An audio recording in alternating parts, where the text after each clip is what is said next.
What's up, my people? It's your boy TB. We are here and we are live. Uh, got a lot of cool things that we'll talk about today. Let me see if I can get this set up the right way. A little better. It's got to show me. Hold on. Let's see if I can get it set up the right way. What's up, my people? It's your boy TB. We are here. We are talking about Georgia, basically the breakdown to Georgia. We got a few people that I know are going to want to be on, which is good. That's a very good thing. Uh, and I think the biggest thing we're going to be talking about is why we feel Georgia will beat Notre Dame. I'm going to put this up. Let me go ahead and basically get ready to post the link in the comments. What's up, JC? Um, because I do. I think Georgia will beat Notre Dame. I'm not trying to be biased about it. I think just from watching both teams, we can tell right away that Georgia is the stronger team. I know people don't want to listen to that, but whenever Alabama was destroying people left and right, I mean, I was, what's up, Slim? When Alabama was destroying people left and right, even when they were, even now, even Alabama losing to Michigan. Like, Michigan's a very depleted team. I will say Alabama is the much stronger team when it comes to stars on paper. Now, that doesn't mean anything. As you can tell, we just saw them lose. But I'm just saying, I think that's a really big point to me is this team for Georgia is not ran how Alabama was ran this year. And I know it's first year head coach. I get all that. But I think Georgia comes in with a lot more poise. I know we lost to Alabama. We lost to Ole Miss. I think Georgia comes into this game with a lot of strengths. And I think the strengths for us are, heck, resilience. I know we hear the coach say that a lot. You just saw this team playing more overtime games I think we ever have. We've come back from behind in 7 games this year. There was a lot of that. So the only thing that worries me about Notre Dame is a very balanced team. They've got two really good running backs, and then the third back is still a good back. We don't have that. Nate Frazier's a good back. Travis Etienne is a good running back. Nate Frazier should be the fourth running back on our roster. This man's having to play. I don't feel very strong about our running backs. Now, has Nate Frazier, did he carry us in the Georgia Tech game? Yes, he did. I thought he did very good. But I was just still, like I said, that's a worry for me. I can't just say I depend on a freshman to carry a team like this. Another worry, Notre Dame is very good at stopping the run, right? But they're really good, they're elite at stopping the pass. They're top 5 or top 6, whatever it is, in pass defense. And then they're top 8, I think, or top 9 in rush defense. And then they're top 3, they're the third or fourth team in scoring defense per game. They have a good defense. They also have a good defensive coordinator, which their head coach was the defense coordinator previously at Cincinnati and then at Notre Dame before he got that job. But the guy's good. He is. He's good. And he knows us without our starting quarterback, we're not going to be throwing the ball downfield a lot. Now, Georgia may feel different. I'm telling you how I feel. I don't think we're going to be throwing the ball downfield a lot. I think we're going to struggle with that aspect. I think we'll throw a lot of the little hitch passes. I think we'll keep everything short. They'll get They'll get him going. They'll make sure that Gunnar Stockton doesn't have a lot on his plate. So that's how I feel. Do I think that to happen? Georgia's going to take shots downfield even if it hurts us because they're going to prove to Notre Dame they're not scared to take the shot. The people. Oh. And I know that Georgia hasn't played a whole lot of people. I mean, not Georgia. I know Notre Dame hasn't played a whole lot of people. I know they played Texas A&M and ended up beating them. That was a good win on theirs. But I do think Notre Dame, after that loss to Northern Illinois, they turned their season around. We saw that. It was amazing to see, but we saw that.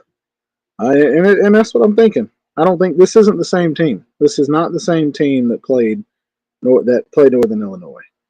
I think we all know that, and I think that it'd be ignorant to think otherwise. It's just now, where do we go from here? Georgia not having Carson Beck in this game, and I know people are like, yeah, but Carson Beck was throwing picks. He was doing this. Yes, he was. But he at least gave us confidence that he would not lose the game, even though he would make some mistakes. He also gave us confidence that if we're down, he can come back. He gets his stuff together. He does all that. I'm just nervous at what Gunner can do now. But the strengths of this, right? This is the strength. The strength for me, and you guys can come on here, guys. You can jump on. We're not just talking about Georgia.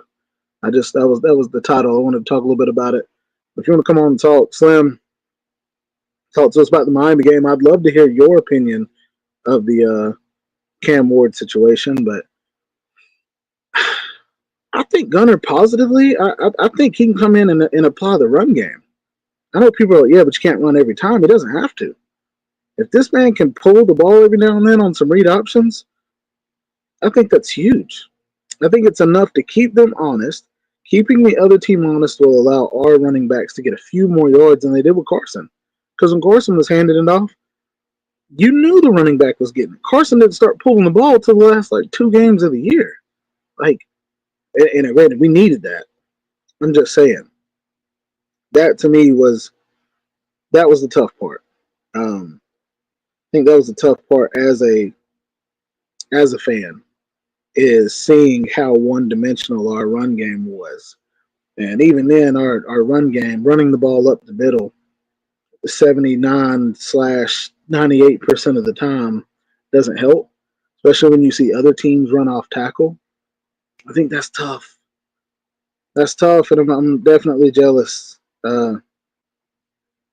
So, it was 2025, by the way, people. But that's the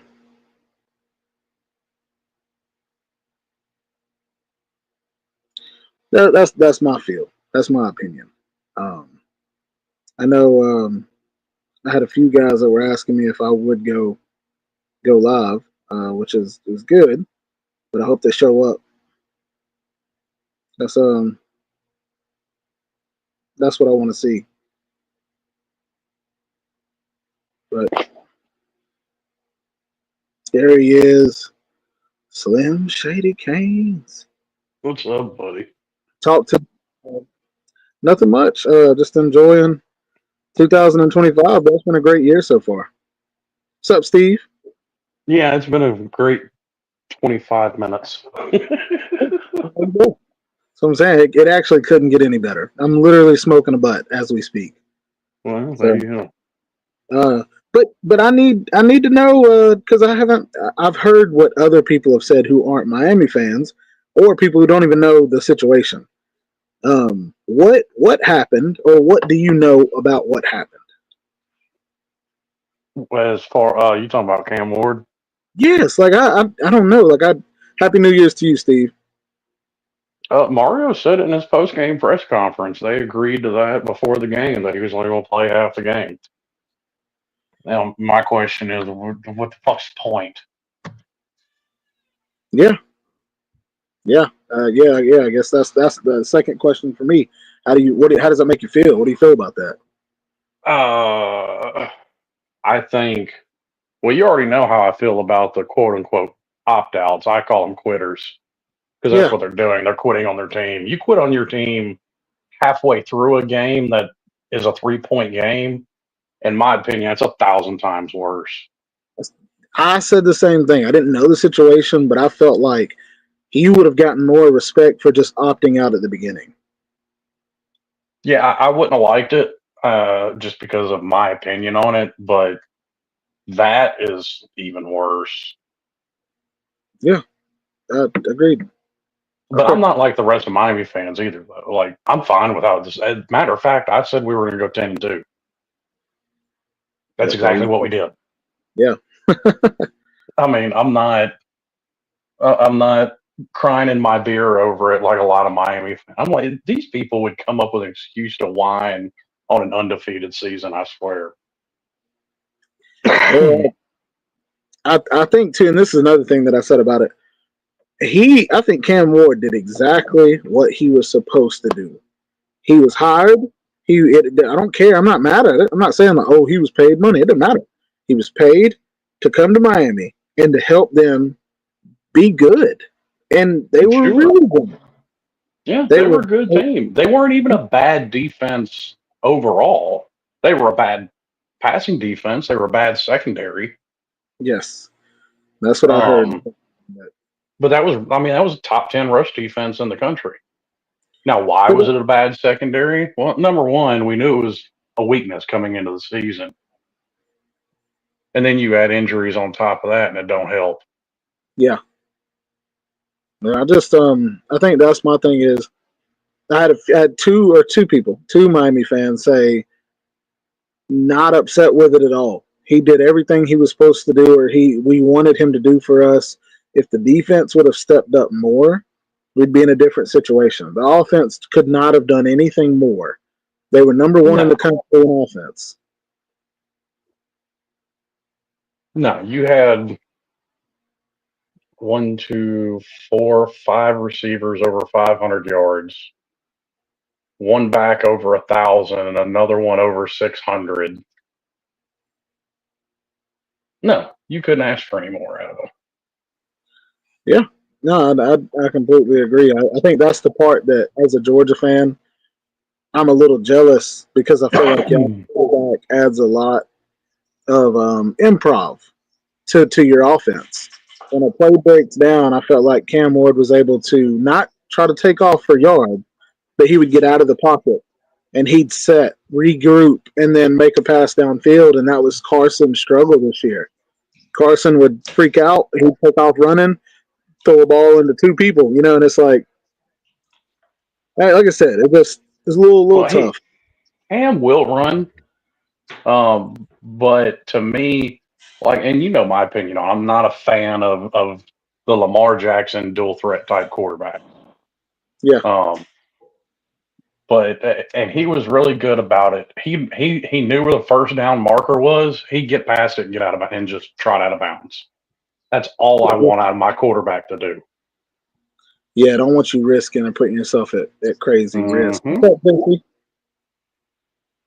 Now, as far as your game goes, and listen, I'm a Miami fan. I have every reason to hate Notre Dame.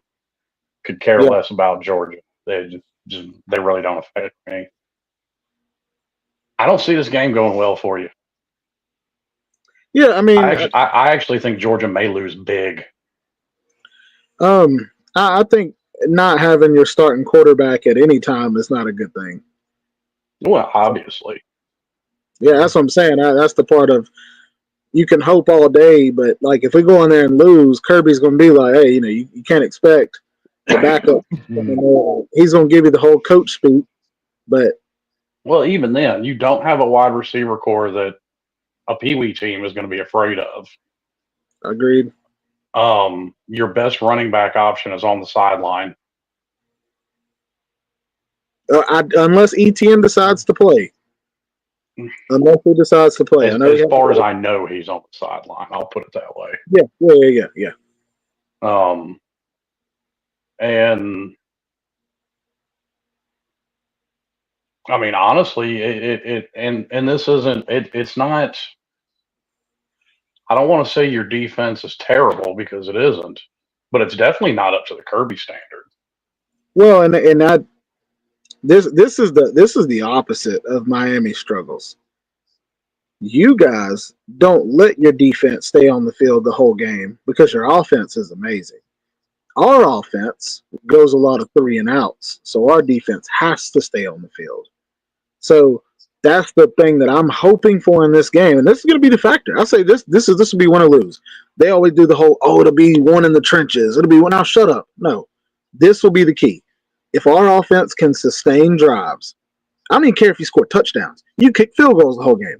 You can sustain drives and let our defense chill and only have to be on the field 3, 4, maybe 5 times in the first half. Game over. If you can do Mm. that, but you mess around and Gunner goes out there and Mike Bobo runs. You remember Alabama last year, SEC championship game? We were on our own 20 or 19 yard line, and Bobo's like, guys, we can trick them with a double reverse. And we fumbled and gave the ball right back to them on their own 19-yard or our own 19-yard line. Yeah, So but that's one of those play calls. If it works, you're a genius. yeah, I mean, Bobo listen, can't help it if Dum Dum pulls Dum Dum. yeah, but if you know Dum Dum's a Dum Dum, then don't run Dum Dum in the play. So, but what Bobo reminds me of? Did you see the Penn State game tonight? No, I haven't watched anything. We've been doing stuff with the kids. Penn State's offensive coordinator reminds me so much of Bobo because there were things that were working left and right, and he was trying like he would do something and they'd lose 7 yards, and you're like, why would you like, dude, just stick to what works. It were probably about 7 or 8 plays where I just kind of was like, got Yeah, it. well, that's some of that. Some of that you have to do the best you can with what you got. And he's got Drew Alar. Now, I'm the wrong person to have this argument with. I don't think Mike Bobo is your problem. Got it. I'm not. I think I'm not saying he's 100% of the problem, but I do think that if a teacher, you said, "Hey, Slim, I know you're teaching that class over there. I need you to give me your 5 best test takers, and we're going to let them take this tough test." Well, and I get it. And you can put like he's a quarterback's coach, so you can put some of Carson Beck on him. The But preparation is everything. but that being said, he can't account for Carson Beck's decision making, and Carson Beck just makes bad decisions. He can't account for Georgia leading the nation in drop passes. No, That's no, not and I Bobo. completely agree with that. But I do think And that's not even the wide receiver coach, because I hear people make that argument. You don't get a scholarship to play D1 football at Georgia, at fucking Marshall, much less Georgia, and have to be taught how to catch the football. I'll tell you this. I'm sure you've heard this already, but in the last 10 years, the only time we've ever come close to this many drops at receiver was in 2019 when James Coley was the offensive coordinator at Georgia, and Well, and that's that how. shows you it's not on the offensive coordinator. Well, I guess my thing I would say is I think that his preparation is the problem. I think getting players prepared to play. I mean, Slim, you know football well enough. Your receivers at practice are going to be running little routes and catching the ball. But in basketball, well, this guy can shoot 33s in a row, but can he shoot it in a game? Well, okay. Here's what I would say to that, because Miami had this problem probably about 5 years ago, Yeah, and everybody was on the wide receiver coach, on the offensive coordinator.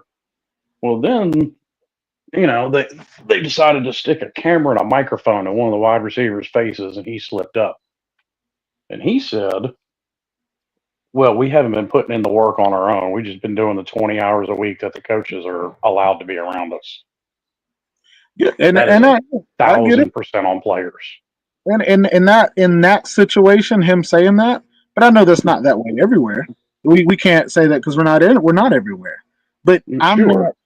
I'm not saying that 100% of it falls on him, but I am saying that the decision to play me, Tiger Baskins, when I'm out there dropping footballs, that's on you, Slim. Why do you keep playing me? He's Why probably you the keep best. putting me out there? Once again, why did Alabama play Jalen Milrow? Because he was the best option they had this year. Look, Sometimes, I get sometimes that. a bad option is the best one you have. But I think there's got to be a part of you that wants to make a point. And at some point during the season, when that guy keeps dropping footballs, maybe you know he's not working hard, or maybe he's just struggling. Hey, put that freshman out there that was a former 4-star, and just say, listen, dude, this is your chance. I don't think every opportunity should come from the guy in front of you getting hurt. I'm not blaming anybody. I'm not calling anybody out. I'm just saying most of the time I, we hear somebody get their chance is when somebody gets hurt. I get you, and maybe it's just because I've listened to Miami fans, squawk and gripe for the freshmen every time anybody makes a mistake, and Yeah. then turn around and our perfect example, our secondary this year, a lot of true freshmen played. How'd our secondary look? But would you not rather have the true freshman making the same amount of mistakes than you would the 4 or 5 year guy? Because if the I'm gonna fourth put or the fifth, freshman in the rotation. yeah, okay. So that's what I'm saying. I know we see that the same way of, well, dude, if you're going to make the same amount of mistakes, we might as well get the young guy in and let him get going because by his second or third year, he's gonna be way better than you. Like that part, and that's what I'm. Like I said, I'm not putting all of it on Mike Bobo. I know that Carson did some bad decision making. That's what I said earlier. And to flip this kind of back to the Georgia Notre Dame game, think of all the decisions that Carson Beck made that were bad in games, and some he got away with. They weren't intercepted, or it was an overthrow, or whatever. Now you have Gunnar Stockton, who the bad decision he made, he actually was trying to throw it out of bounds, which is a good decision. He just didn't execute it. That was the only bad decision he made. Now, we could argue that another bad decision he made was taking that brick wall to the face that, sent him back to the 1900s for a few minutes. Yeah. So, but do you not see, though, or what's your opinion on this? I'm not saying that Gunner's going to give us a better game, but he does eliminate a lot of those little decisions that Carson made that were bad because now you don't run a lot of those plays. You start to run more short game and things that you can play safe with, and the added option of him pulling the ball. The other team can't just send their linebackers after the running back like they've done to us the last 9 games. And then people complain because the run game's not there. Because nobody respects your quarterback's run. You knew Stetson would pull the ball. It don't matter if he's 5'6", 175 pounds. You knew his little tail would run out there like Kyler Murray. So I Well, think that. it's not. I don't think it's a quarterback that's going to make a team respect your run game. It's running backs. Yeah, I do that. I do get that. I'm just saying I think it will help our offense. I'm not saying it'll go from a C plus to an A It plus. does help. It does help a little bit. That's what I'm saying. I'm not saying it'll A running complete. quarterback and a non mobile quarterback does change the See, defensive strategy. in JC, I'll say this: I don't even Not a think it needs lot, to but it be. does change a I, little. but I don't even think it needs to be a mobile quarterback. And I say that because you see in the NFL, there are a lot of dual threat quarterbacks. There's also a lot of non-dual threat quarterbacks. And I see a lot of the non-dual threats pull the ball, get that 5 yards and slide. That's all I want from my quarterback. Take that Well, meat and it, get it in 3rd and 2, 3rd and 3. here's the problem. I think you're going to have. If I'm Notre Dame, I'm putting 8 or 9 men in the box every single Oh, time yeah. and daring him to pass on me. Well, the thing is, Notre Dame plays that way already, which hurts us because they're used to that. Oh It's yeah, not Notre like, Dame's defense is nothing to trifle with. oh, I know their defense is top 5, top 6 in every category. But the Hmm. thing that they do a lot is they stack the box and they play man and make you beat them one on the outside. So it's not like they're just changing this game plan up for Georgia and going, man, I hope it works. They're playing the same way they've been playing all year, which for us is like, dang it. That's And that. now you have a quarterback making his first start. It's not a good combination. Now, if he didn't play the second half of the Texas game, I would be a little more worried. I'm still worried, but I'd be a little more worried. But seeing him in the game against Texas and just seeing him like the movement, just every little thing, I was like, okay, so he's not.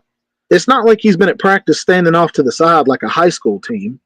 He ain't just been standing off to the side this whole time. He looks like he kind of knows what he's doing, but there's a big difference in playing in the second half of a game that no matter win or lose, you make the playoffs, and now a one and done in the college football playoff. And it's your Well, first. that does kind of go against your narrative of Bobo because if he looks like he was ready to go and he's the backup, then obviously Bobo was preparing people.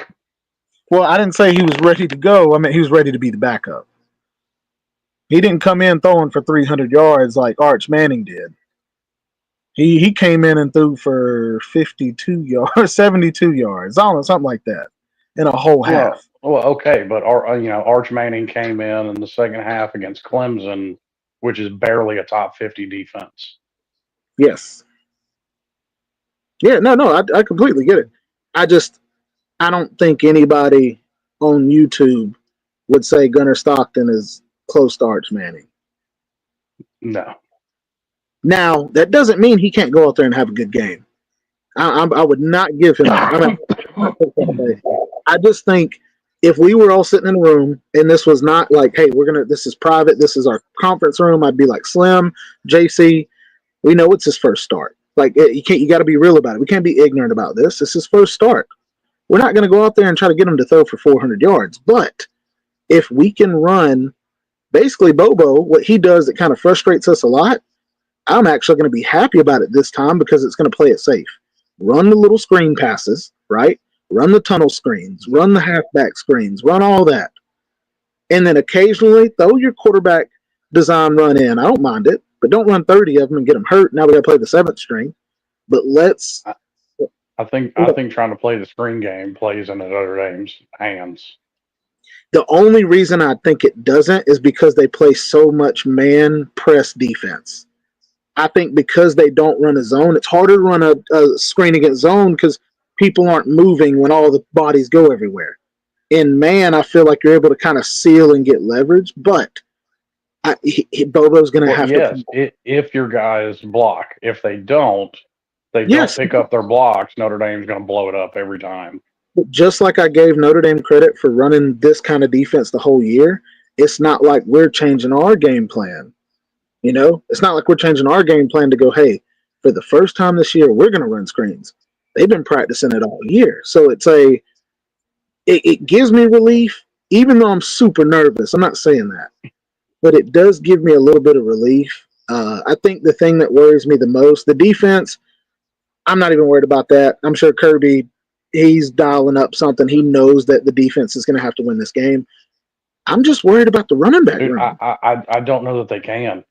Dude, you don't have a top 30 defense in the nation. But that also goes back to how many times our defense has to be on the field. Okay, and I know people don't think that's a thing, but that's our defense has had to be on the field like every game, all game. Our offense is barely. Think about it. Well, Georgia's the second half team. Well, what does that mean? That in the first half, the offense ain't crap. So the defense has to be out there the whole time. So I'm just that's all I'm saying is and I get what you're saying is, well, what happens if they got to be out there the whole time this game? What you gonna do? Gunner's not Carson. Carson's the one been coming back from all Well, these winning. I'll use Miami as an example. Miami in 2017, great defense, was out there about 45 minutes each game because our offense was so bad. They were still a top 10 defense in the nation being on the field that much. And I'm not saying it's impossible. I'm just saying you have the mix. Daniel, you can come on, big dog. What's up, SO? But and Well, Nature Boy. I don't think. I think Georgia's going to win.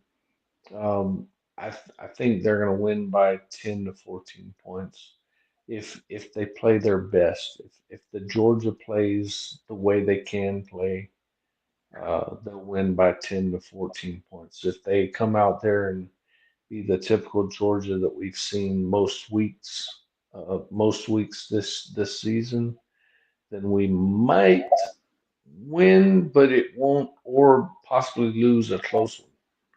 But it won't be a blowout. Well, and Tell you that what, right there leads me to my biggest problem with that. And you brought this up earlier. Notre Dame has been on a tear since that NIU game. I mean, absolutely obliterating everybody. I completely agree. Okay, and that was early in the season. I hate to Um, sound like a broken record, but who has Notre Dame really played? I mean, look at who have they played. And I'm not I mean, knocking I that. don't want to say that because it's Uncle Lou's thing, but it I didn't come up with it. Well, and I'm not knocking that I argument. mean, okay, at this point, who has Georgia played? Alabama doesn't look impressive. Tennessee doesn't look impressive anymore. Well, you said Tennessee didn't look impressive because of one game. Okay, But Tennessee hasn't looked impressive all year, in my opinion. They've Well, been I a mean, I'm saying very to they've been a you, very one-dimensional offense. They yeah. were a decent defense, decent, but and I pointed this out to Tennessee fans. How many top 50 offenses did they play? No, look, like I said, I'm not disagreeing. I'm saying if you were to line up the teams that Georgia played this year and you lined up the teams that Notre Dame played this year, how many draft picks are being put into the NFL from I think that's a dumb argument. Anthony Richardson got drafted.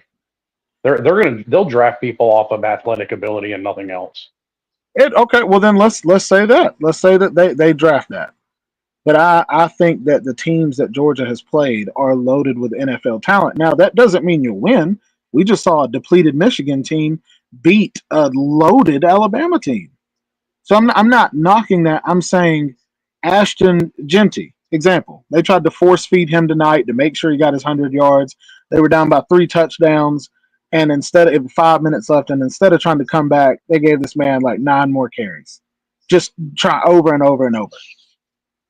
I think that Well, when that's all their offense is. and I get it. I'm saying that that's the part of when you have to play. Let's remember too that Michigan also they beat Ohio State, Yes, so and I get can't that. take Well, that away and I from them. don't use rivalry games as my benchmark. Well, and that's you personally, but I'm Yeah, I'm saying not Well, I'm I not mean, I saying don't it think should be anybody benchmark, should. but I mean, you know, I'm saying saying Alabama's no good because they look at lost to every Michigan. rivalry game. I mean, Auburn, you're way better than Auburn, but you played them close because it's a rival. yeah, but Georgia's got 17 rivals, so I can't use that excuse that hey, that's why all the games are close.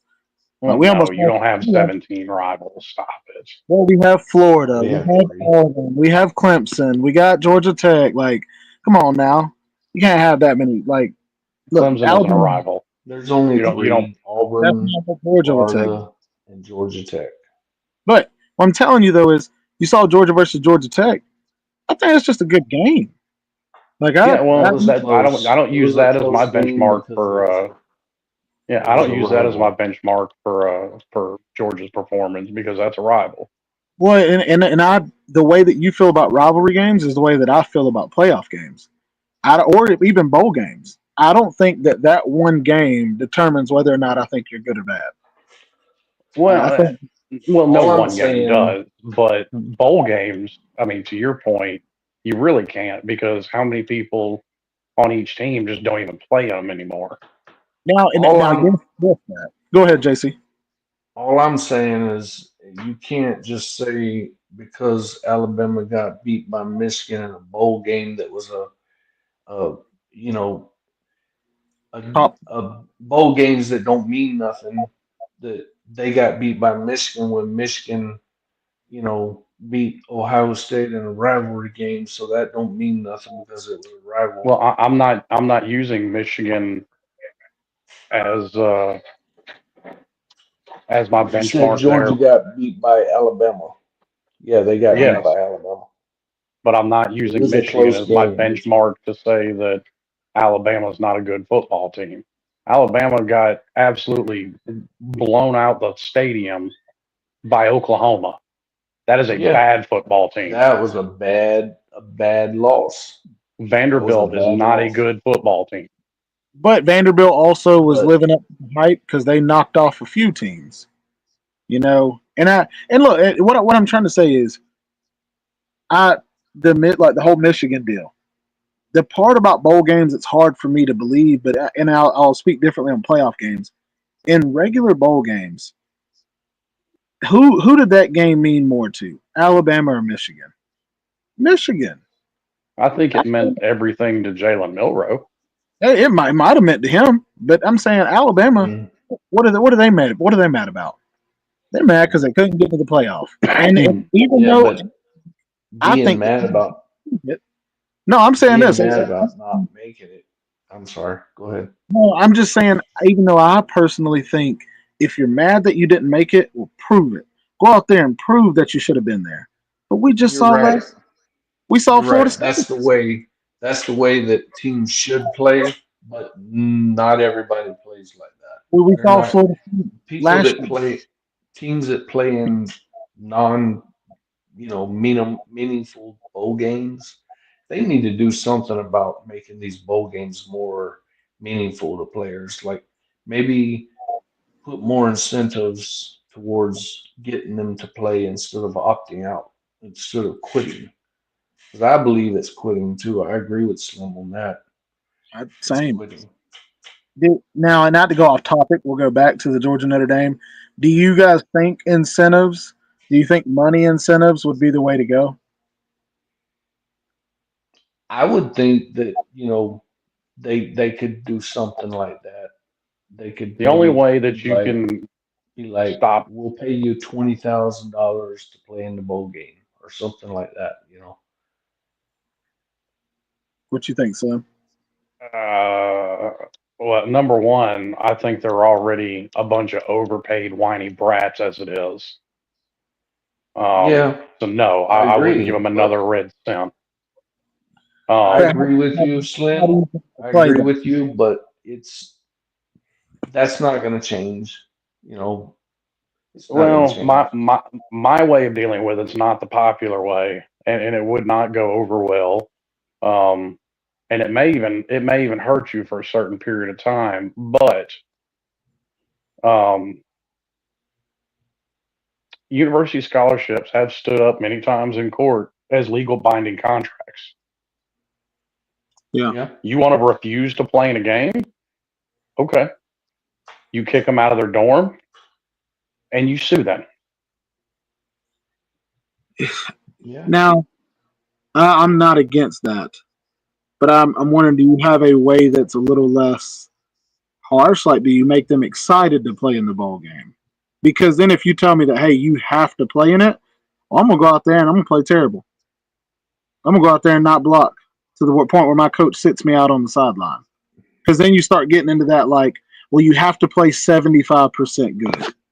You have to play, you gotta play full speed on 7 or more plays. Like, how do you get into, I didn't opt out, coach. Yeah, but you didn't even play hard. You didn't even help us.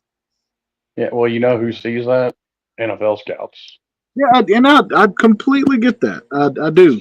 But they're just, and I made the argument of that about how NFL coaches see that these GMC kids opting out, and he was like, "Yeah, but how many of them feel that way?" And I was like, "Well, I know for sure there are eight that have come out and said that they are not big on the kids that don't have leadership that opt out or quit on their teams." And he was like, "All right, what about the other ones?" And it's like, until NFL GMs and coaches feel the same way about it, I don't think you'll have that.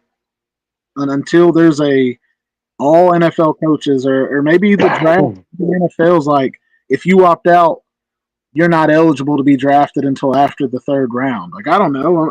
I'm just saying, I don't know. I don't know. The easiest I, way to I, do something I about don't it get is it. just is put it in NIL contracts. That's the easiest way. Yeah, okay. I Yeah. completely agree with that, but I don't get why people even quit on their teams. I mean, it might be my mindset, but you can get hurt training for the NFL draft just as much as you can playing in a game. And you could I up mean, I your know it's draft a little bit more. tougher playing in the game, but I mean, you could get hurt training for the NFL draft. Well, I think you could up your draft stock more playing in that bowl game than just training. Yeah, Like, that too. like if Slim's an NFL scout, yeah, he cares about what happened in your first game, but he's probably watching your last game a little harder. Like, I don't know, but I like the NL. I like the NL contract. I think it sounds good. Like, hey, you want NIL? We'll pay you so much, but if you don't play in the bowl game, then you don't get X amount. Like, you get Hmm. this guaranteed, but the only way you get this amount is if you play. You know, but In the bowl game. Yeah. I think so back to the Notre Dame game. Notre Dame, I think, is coming into this game really hot. They have been on a hot streak for a long time. Um, and as a Georgia fan, I hope that it bites them in the butt. Because how many teams have you seen be hot for a whole season? You have some teams that are hot at the beginning and then they phase out, they fizz out. Some teams that are kind of decent at the beginning and then they go on a hot streak. So Yeah. that's Oh, I mean that's the point I was making. is that to exactly what you're saying. Notre Dame's been hot since that loss to NIU, Yeah, and Georgia has not looked as good since the Clemson game. it's They been an haven't up. looked that good again. It's been a heartbeat, up down, up down. Yeah, we haven't been able to play that way a whole game. Now, the first half of the We've Clemson had game was very familiar. quarters where we looked good, but Yeah, not yeah. like halves of games. But we haven't looked good for a whole game. Well, the first half of the Clemson game, our offense didn't look good, but No, nobody we said didn't that look because good in the first half. people just said that Clemson's defense was the reason that Georgia's offense didn't look good. Yeah, But then when Georgia's offense struggles against UMass, when they struggle against everybody on our roster or schedule, it's like how Well, we much of all that? made fun of Lane Kiffin losing to a 4-8 Kentucky. Y'all almost Yeah, did. yes. Which I I didn't, but well, I'll say this about the Kentucky deal. I think Kentucky was really deflated after that second loss because I was so happy about Kentucky beating Ole Miss because I was like, man, Mark Stoops has been trying so hard for so long to yeah, turn this Kentucky team into an elite team. They almost beat us, and then they turned around and beat Ole Miss. I was like, man, finally. And then they lost a game. Then they lost another game, and I was like, their yeah, season's like I feel like I don't know. I felt bad for Kentucky to be honest. But yeah, I did too. but yeah, I don't know. This Georgia versus Notre Dame game to me, I don't go into this game like, oh man, we're gonna win easy. And I think that's what makes it more Yeah, exciting for me are the nerves. Like I think the nerves from it are what excites me. That's another thing that sticks out to me in this game is Riley Leonard is the exact kind of quarterback that gives Kirby Smart, even going back to when he was DC at Bama, absolute hell. Yeah. Well, and I get what you're saying because he's mobile, but I'd be more scared of him if he ran like Haynes King or like Jalen Milrow. Like Riley Leonard doesn't run like them. Now Notre Dame may ask him to run like that, but from what I've seen, Leonard is very mobile, but in and out of the pocket behind the line of scrimmage. And he'll run. He'll run past the line of scrimmage. I'm not saying that, but he's not the guy that's going to run the ball 25 times in a game. Um, Shouldn't mean he won't. I mean, I'm saying he has not been. good. If Notre Dame is smart, they'll He do can that try for this. to. Yeah, I'm saying that he will try to, but I think you also put that risk in of what if he gets hurt, but it's a one and done game. You got to take the risk.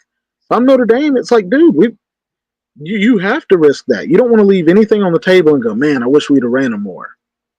Like that's what George is about to do. George is about to take Winter Stockton and run his tail 25 times, even though I'm not going to like it. Like we've got Jaden Rashada and Ryan Puglisi. You know, anyways, this is going to be the Yeah, tale of two quarterbacks who are at completely different ends of talent. I'm not saying I Gunner's not think talented at the level. I think Stockton. I think Stockton playing will make Georgia better offensively. But I mean, I might be in the minority on that, but I would that's I the would way I argue see it going. I would argue with you if Carson didn't throw all the dumb interceptions he did. If Carson made a lot of good decisions, I'd be like, okay, you're crazy. But Carson would look like an NFL quarterback one quarter, then he looked like a pee wee Yeah, football quarterback. Like, yeah. so that's But what I I'm saying. mean, we I've said this before on one of your other streams, but I think with Gunnar Stockton, he might not be the most mobile quarterback, but he's not the type to just sit in the pocket like Beck does. Beck is not mobile. He'll sit in the pocket until it breaks down and then try to run. Yeah. Gunnar Stockton will make you think about him. He won't Well, just sit there. apparently Gunner is a really confident kid. All these little Yeah, he reports that is. I'm hearing about him at practice is this guy. He talks a lot of trash.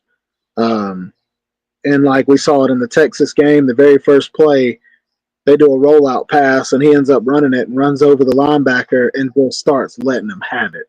and I was like, Yeah. oh, this is nice.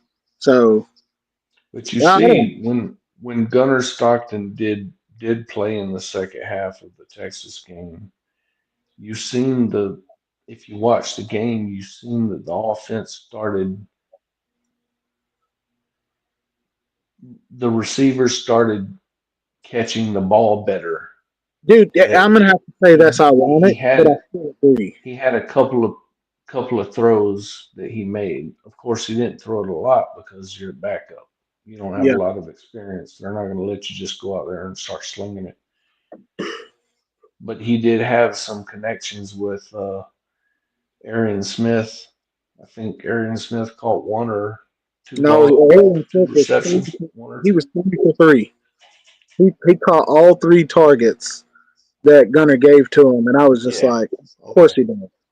Like, of course, Yeah. Arian catches these 3, but struggles all year. But no, I'm with you. Yeah, but I I'm think part of that, I think part of that has to do with Stockton being a different quarterback than Beck. It does change the offense a little bit. well. Tell me what you think If you about this, watch the JC. game, you've seen the difference. Well, tell me what you think about this, JC, and Slim. You tell me as well. I think the reason that was the case, JC, is because the team felt like, oh crap, our backup's in. We got to step up. And I think that feeling is what Georgia has needed this whole year because everything's just been so nonchalant. Well, we're Yeah, Georgia. We're supposed to win this game. I agree. I agree. I think that that did happen. They probably did have that thought Now, That's a because bad sign for you could culture see of your it. team. Then You could it you could is. I agree. you could see the the way that the offensive linemen and stuff were like huddled up around Stockton. A lot of it seemed almost like I'm not saying they did hug him, but like they gathered around him and say, we got you I type of a deal. I don't think that they hated Carson. I'm not saying that at all. No, no, But no. as we I'm not know, saying that neither. and I know. I'm saying Carson was a very quiet person. Like he doesn't talk to the team. He doesn't. He said that these last couple of games when he was healthy, that was his thing. He had been trying to work on the most was being more vocal in the huddle, being more this. And we all Yeah, have our favorite quarterbacks over time. Mine was, I loved Aaron Murray at Georgia. Like I did you too. have He's these my guys, favorite quarterback at but you Georgia. have these guys who they can lead. Some guys can't lead.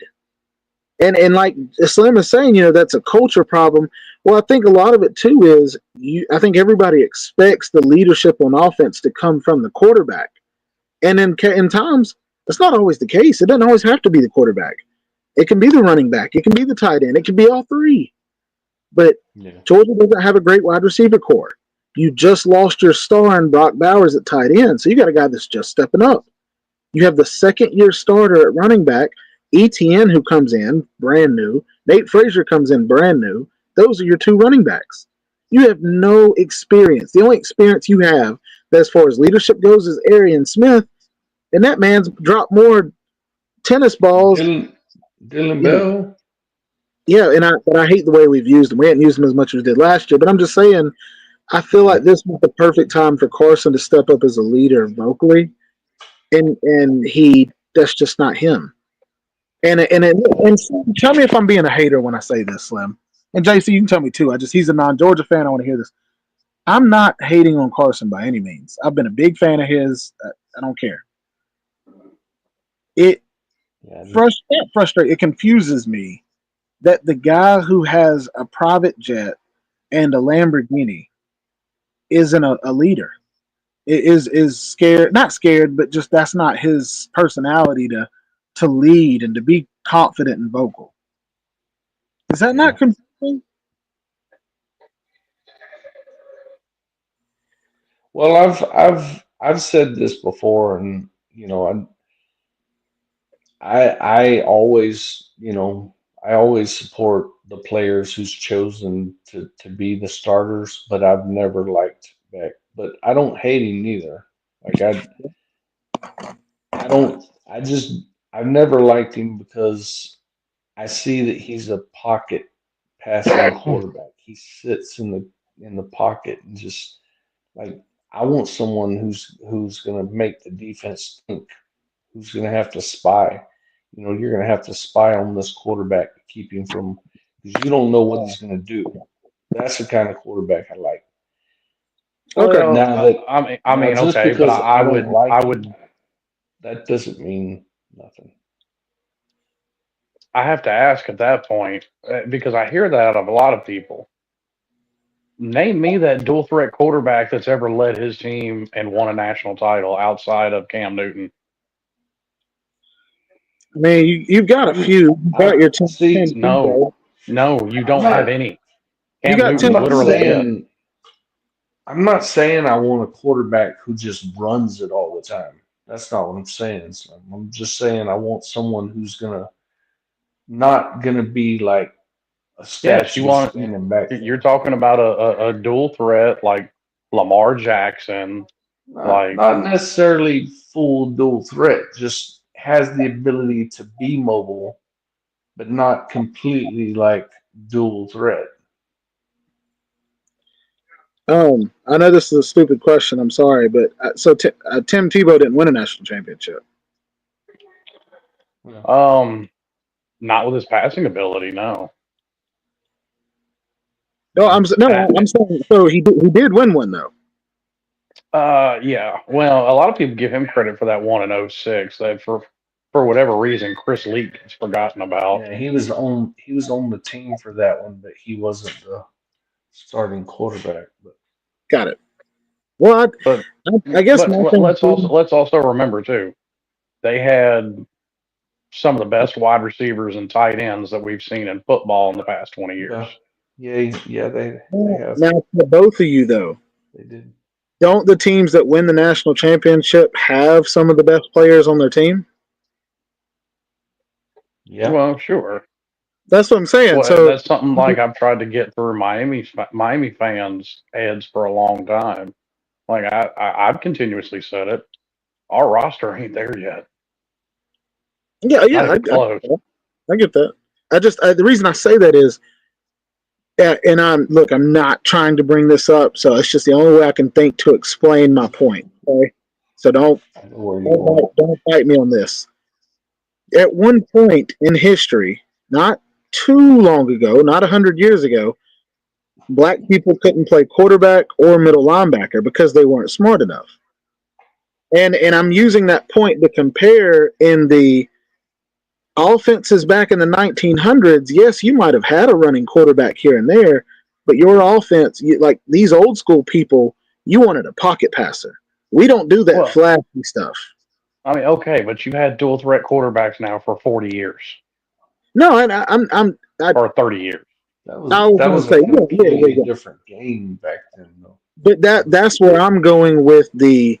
You're not going to have as many of the dual threat champions, until you start being able to play them with a good roster. Because how many people do we see, guys, with dual threat quarterbacks? They overuse them, and that's like Slim Point. What he was talking about. He can't stand that.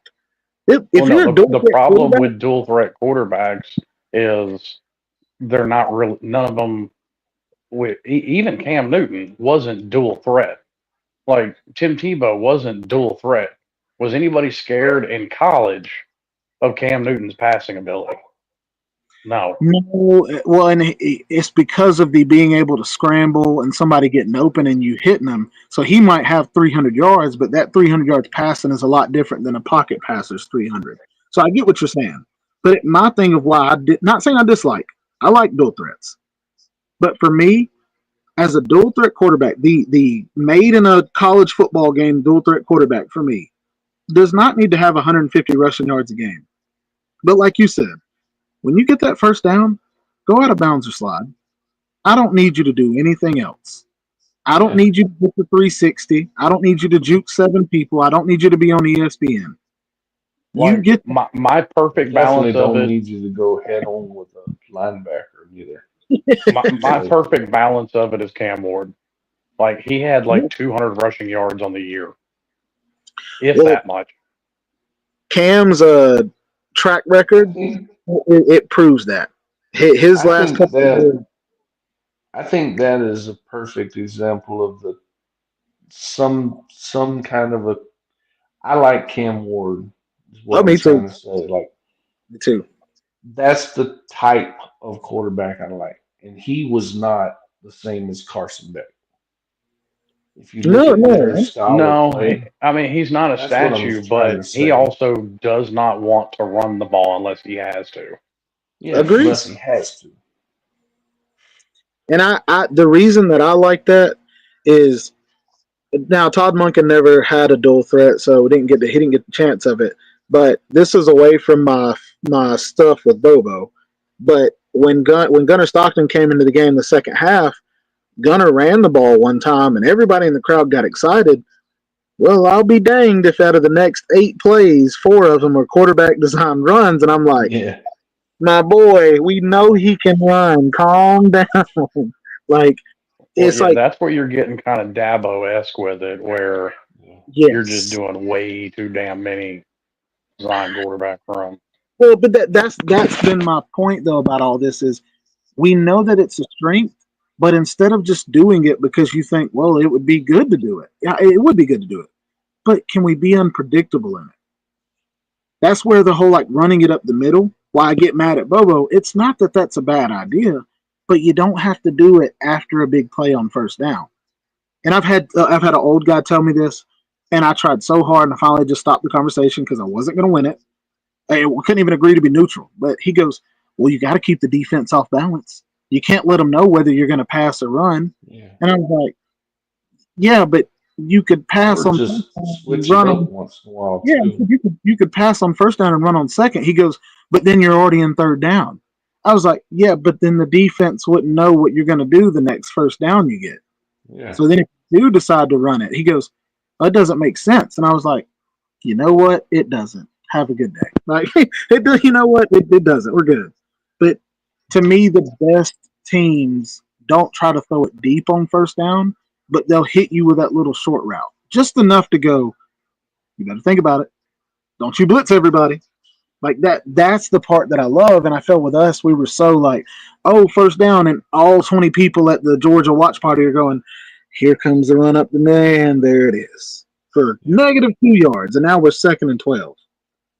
So it just that's the thing that I hope that Bobo does. Bobo's overtime against Georgia Tech, best plays I've ever seen him call. Best plays I've ever. That was it was beautiful. If he'd run those plays all the time, I would. I don't know. I'd buy him a banana split. I don't know what he likes, but yeah, oh, that Yeah, was a I hope that they've taught Stockton how to slide once he picks up the first down because that was scary seeing the his eyes roll back in the back of his head you're saying they on got that him. one Yeah, hit. yeah. Get him to slide. Teach him how to slide once he gets his yardage. You know. Happy New Year, bud. Happy New Year to Wind. Or Wild. My bad, not Win. Oh, it is. Yeah, it is Win. Well, No, unfortunately, when you don't have a wide receiver core that you can trust, when you don't have a running game that you can trust, you get predictable. These are things that are out of Bobo's control. yeah, I would agree with you, and I'd shake your hand and jump on your back and kiss you on the back of the neck if Mike Bobo hadn't been predictable the last 20 years of his career. I would. I'd be like, hey, look, hey, nothing you can do about it. All right, I got And that. listen, this isn't a Georgia thing, but at some point, when a motherfucker's had success everywhere he's been, you're the problem. And Lord, I said the same thing to Alabama fans where when did they Bobo whine have and success? cry everywhere he's been. You James mean Coley has had success everywhere he's been. Now, and I'm not just picking on y'all because I did the same shit with Alabama fans and Bill O'Brien. He's no? had I'm saying success everywhere he's been. Bobo has not had success. As an That's offensive coordinator, yes. no. If you're going to tell me that statistics, then you're telling me that hey, just because you beat up on bad teams and lose to good teams doesn't matter. You're averaging 35 points a game. When you average 45 against teams out of the top 100, but then when you play a top 50 team, you average, what was it? JC, we talked about this. Bobo against teams within the top 30 or 32 in his career has averaged 10.1 or 10.2 points per game. That is like, that's the part to me where I don't give a damn about your success. I don't care about your stat. I don't care about your stats when you play the blind and deaf. That's like these basketball teams when they're up by 40, leaving their star player in so they can have 50 points so they can go, man, do you see that he's averaging 30 points a game? I don't care. Because then you play a good team and you can't so that's all I'm saying is Bobo has not had success. That's why he failed at Colorado State and got fired.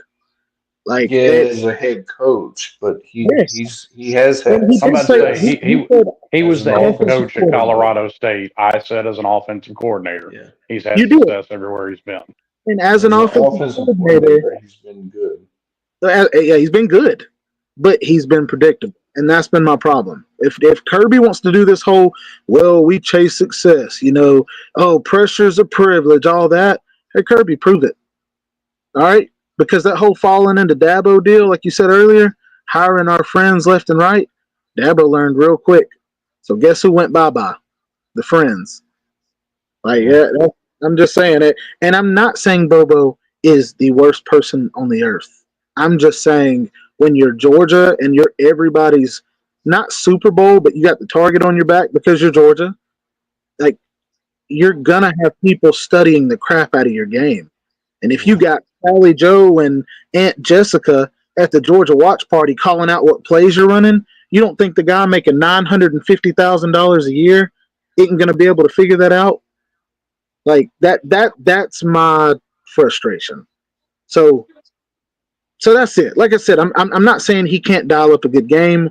We've seen two great games out of him this year. Um, I just hope that he doesn't overdo Gunnar Stockton on the run. Uh, oh, there's a question I had written down for whoever was on, and I'll read your question. Win, give me just a second. Do both of you? So we got Georgia fan, non-Georgia fan.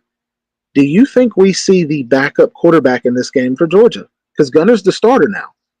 Do you think at any point we see the backup quarterback, barring injury?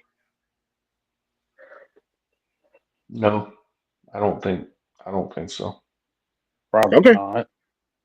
okay? Y'all think we ride it out? Yep. Okay, Unless I don't.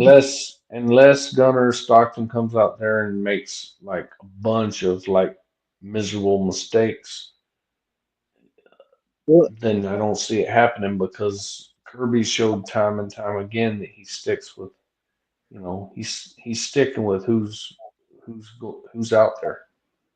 well, And I had somebody tell me this really old guy, and he goes, you know, he said I wouldn't be surprised if they brought in the Puglisi kid because he runs like a 4.40.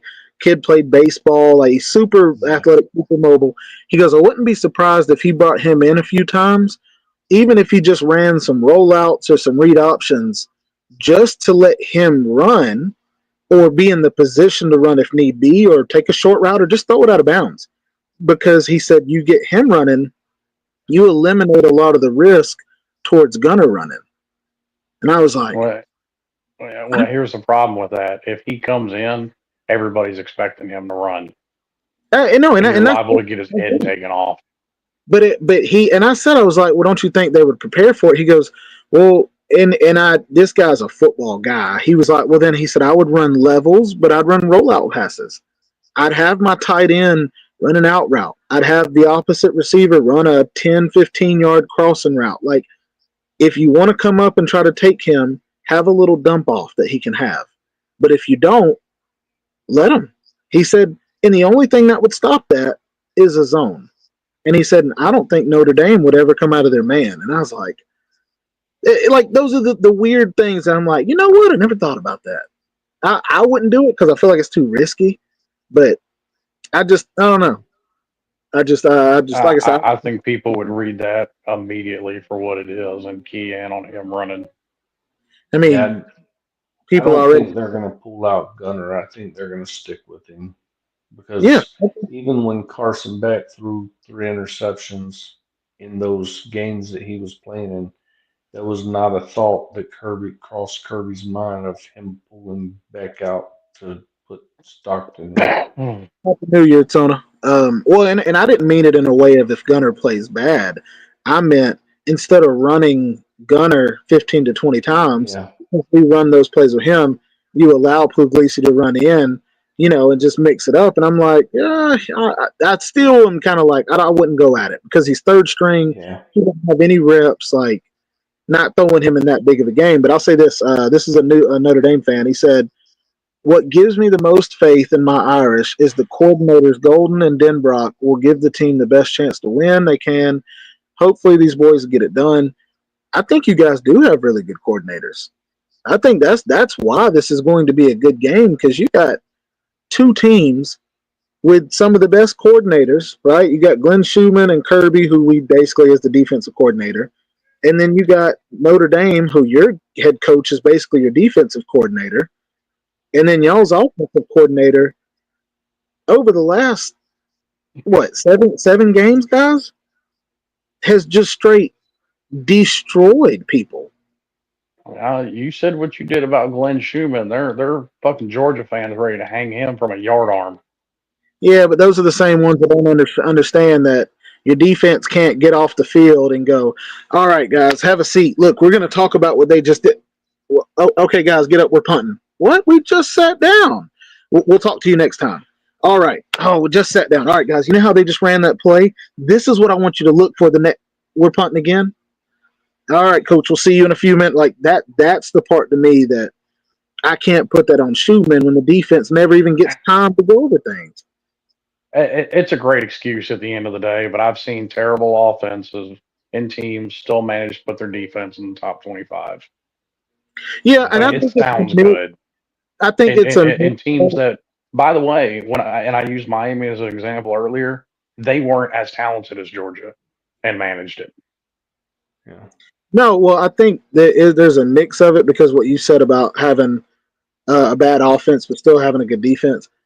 The defense that Georgia has now is good, but they're not as good as the defenses were in the past that could afford to do this. The 21, 22 defense, those 2 years, you could have afforded that. But this team where we've got freshmen and redshirt freshmen that are starting, getting reps all over the place, yeah, you can't afford that from your offense. Your offense has to go, hey, look, guys, we know that it's a balance. We know sometimes you're going to lose guys, and then we're going to have to step up. But the defense shouldn't have to be the one that yeah. always steps up. I don't That think I don't think Schumann's the issue with the yeah, defense. I'm not worried about He that. was there previously, and I think partially the defense's issues is they do have some freshmen that were playing, but we did get a lot of veterans back for the SEC championship game, and I think I they'll didn't see be that. ready. I think we'll even be Well, more healthier for the one this bowl game. one that I saw, JC, was like Julian Humphrey, who started for us the first 6 games or 8 games, Yeah, ended up getting a spot taken. And as soon as he yeah, did, he entered the transfer portal. And that was yep, something big. And it's like, I'm not mad at you. You do what you think's best for you. But when you've been here 4 years and then you get your spot taken by a redshirt freshman, there's a reason you got your spot taken. yeah, But yeah. that's where I feel the Um, offense could have done the same thing with the receivers. Like, I'd rather make the mistakes with the my young guys. problem with my problem with the defense this year has been that when we've had our players run into the offensive running back or quarterback in the backfield and you don't wrap up and tackle and they hit them but they don't tackle and they just bounce off and they pick up 10, 12 yards, whatever. I'm Yeah, like, why didn't you tackle him? You could have had him for a 2 yard loss instead of a I 12 think yard gain. it's leadership. I remember, Yeah. and you remember this too. Roquan Smith, everybody said great leader. Nolan Smith, great, amazing leader. Like Yeah. uh, who Maurice N'Kobe Smith Dean, too. yeah, N'Kobe Dean, great leader.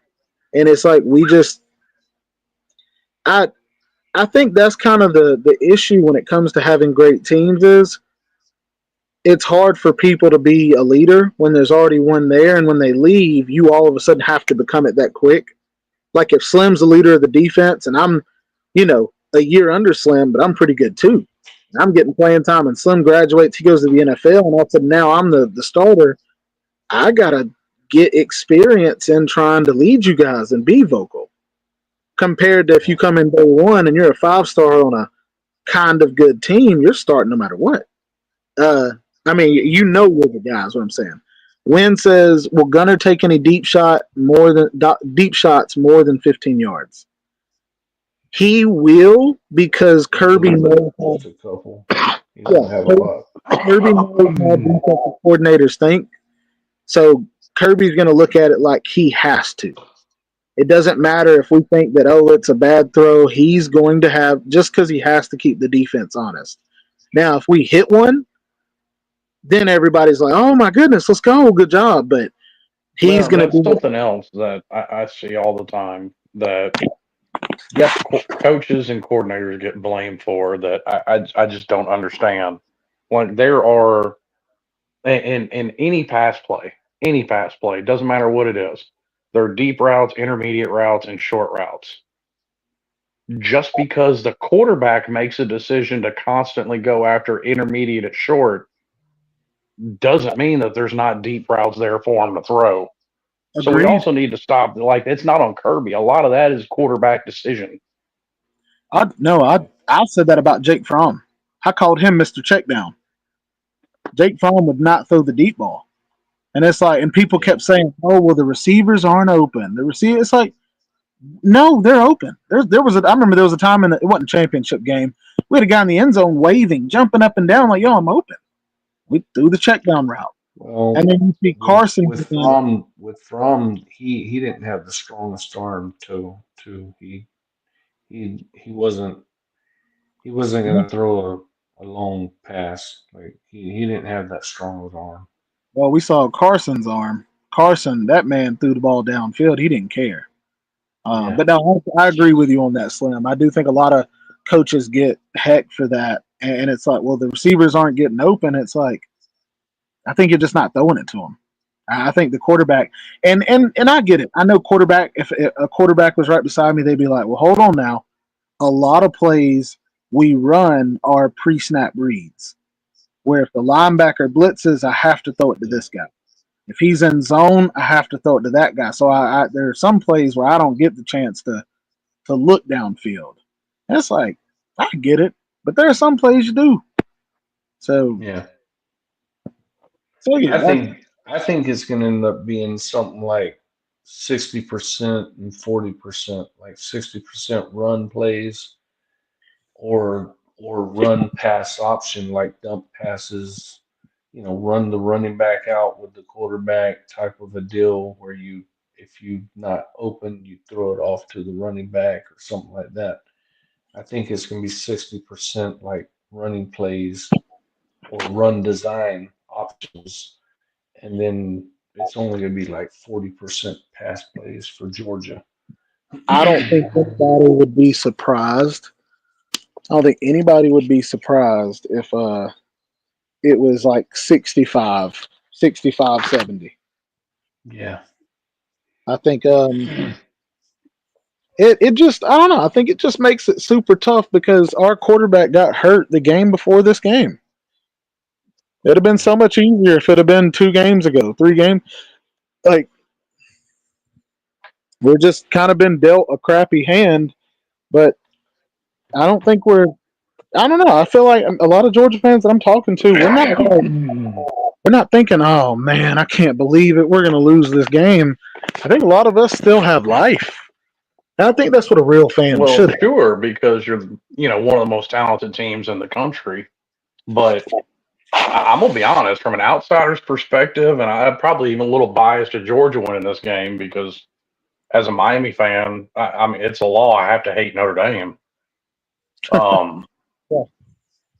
I honestly see Notre Dame skull dragging Georgia up and down the field.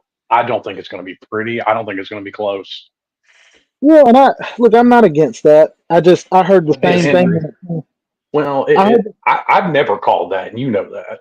I try no, and no, look at no. each game objectively, but especially the SEC championship, like Georgia and Texas didn't look like two competent football teams in that game.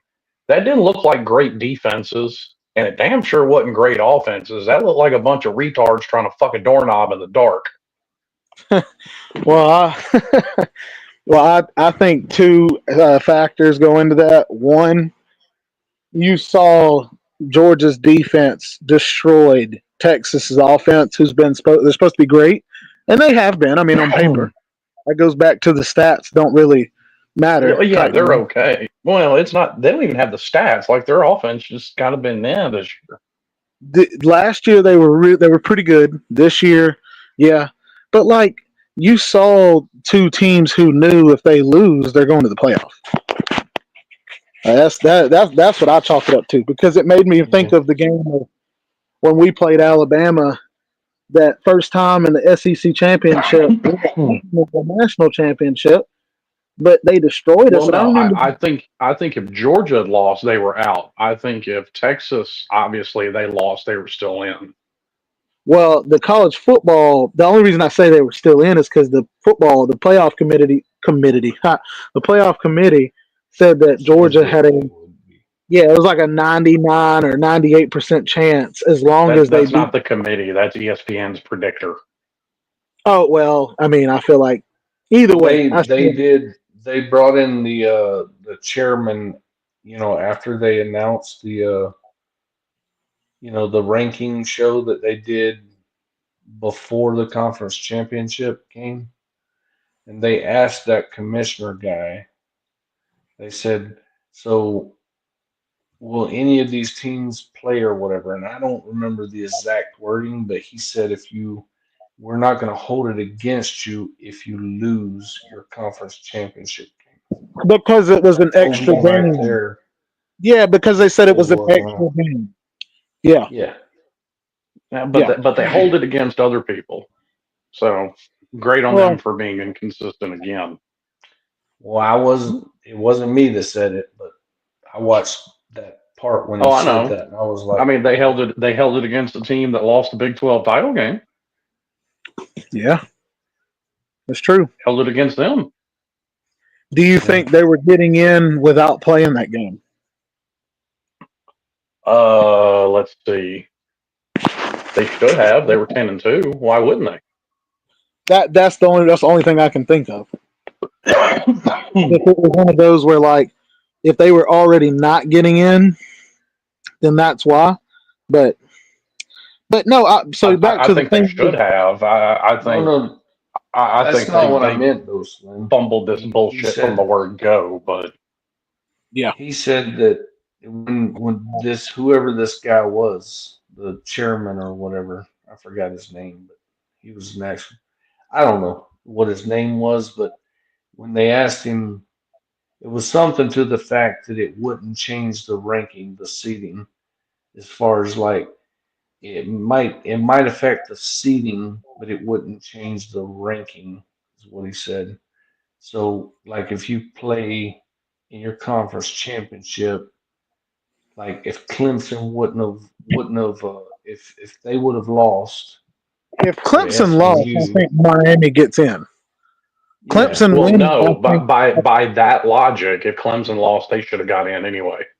What no, what no, he's no, saying no, is he's saying if you were already in where you were in the rankings before the conference championship yeah, game, then losing it would that's what not the knock guy you said. out. Yeah, If and it you were says already in, but when you go in and lose, it's like, oh well, you lost, you're out now. It's like no, it doesn't matter if you're already in. But if you're not in and you lost, Well, like fuck. you They put out a team that won their conference championships. Let's be honest. We don't know what these fucks are gonna do. they did, but what I'm saying is like because they said that Clemson, for example, was ranked 16th, but since they won their conference championship, Well, I they know, got that and what I'm that saying spot. is, if Georgia had lost that game, they absolutely should have been out. And I think I'm going to call bullshit right now. Yeah. Well, I think their only thing to that is Because in essence, you're saying a 3-loss team should be top 10. they're saying that the conference championship loss would not count Wouldn't have counted against their ranking. because it's But not they a counted regular. it against other people's ranking. They No, counted it. They But absolutely it counted it did, against Iowa State's ranking. They did. They and dropped them because they lost their conference title game. but was because that they the weren't in the AP top poll? 12 or whatever. Well, I was going to say, is that the AP poll or was that the committee, the playoff I committee? haven't paid attention to the AP poll And since the me committee neither. came out. Okay. Well, then I don't know. I mean, I get that. But hold on, because that's a good point. I just wanted to bring this up about I know you're talking about Notre Dame about to destroy us. I I felt that way from other people, or I felt that from other people going into the Texas game at Texas. Remember all the people on ESPN, they all picked it. Oh, Texas is going to win this game. Everybody, Mhm. and we went in and made Texas look like Florida International. Our offense played terrible, threw 3 interceptions, and we still destroyed them. Like they Mhm. were scared. We had 7 sacks, and we had 5 sacks in the first half. Like we destroyed them. Well, But the point. I know Slim's not going to agree with what I'm about to say, but the point is the two best teams of the SEC played in the conference championship, Texas and Georgia. In my opinion, in most people's opinion, and Slim might or might not agree with this, or you Nope. might not agree with this too, Tiger. But the SEC is the toughest conference to play in. And you can sit there and say, well, yeah, whatever, ACC this, ACC that. I've never said the ACC is the best conference. All I've done is disprove how the SEC is. yeah, I don't know. I think that Okay. it's for me that argument's tough, JC. The only thing that I can say to, I guess, kind of uphold it is you can't. It's impossible to make that argument because SEC teams beat up on each other. Now every conference, their I'm teams beat about to up. say every conference Yeah, teams beat every up on each conference other. does. I'm Yeah, not saying they but don't. listen, but this is my thing. Ashton Genty, right? So Everybody's upset. they're a group of 5. So let's throw that out. No. Well, I'm saying it because of the running back situation. Well, If you my argument for that is the only argument you can make is conferences head to head against each other during the season. I And mean, the yeah, no, SEC no, clearly no. is not the toughest conference when you put them up head to head against other conferences. Well, and this is my point to you though, Slim. DeBoer at Washington did not have as strong of a team as he had at Alabama. But yet at Alabama, why did he struggle so much this year? Because you don't get a 3 week cakewalk against 3 teams and then go, oh, we got a big Yes, game. you Let's do. prepare for it. Let's do You got a 3-week cakewalk. Absolutely. No, because Vandy's not Now, giving them. yes, Vandy's. Listen, they overachieved for Vandy. Let's cut that off right there. Vandy's Then still not a good football team. you're They not playing overachieve Brent for what they Venables. normally do. You're not playing Brent Venables with a 6-6 team in any other conference. You're not playing one of the greatest D coordinators in history from a 6-6 team perspective. You don't get to take that week off and go, oh, he doesn't know what he's doing. You're playing a 6-6 team with Brent Venables as the freaking head coach, who you go, dang it, we got to prepare. And when you mess around and think, oh, they're terrible. Well, guess what? Surprise, mother. You surprise. Oklahoma is a terrible football team.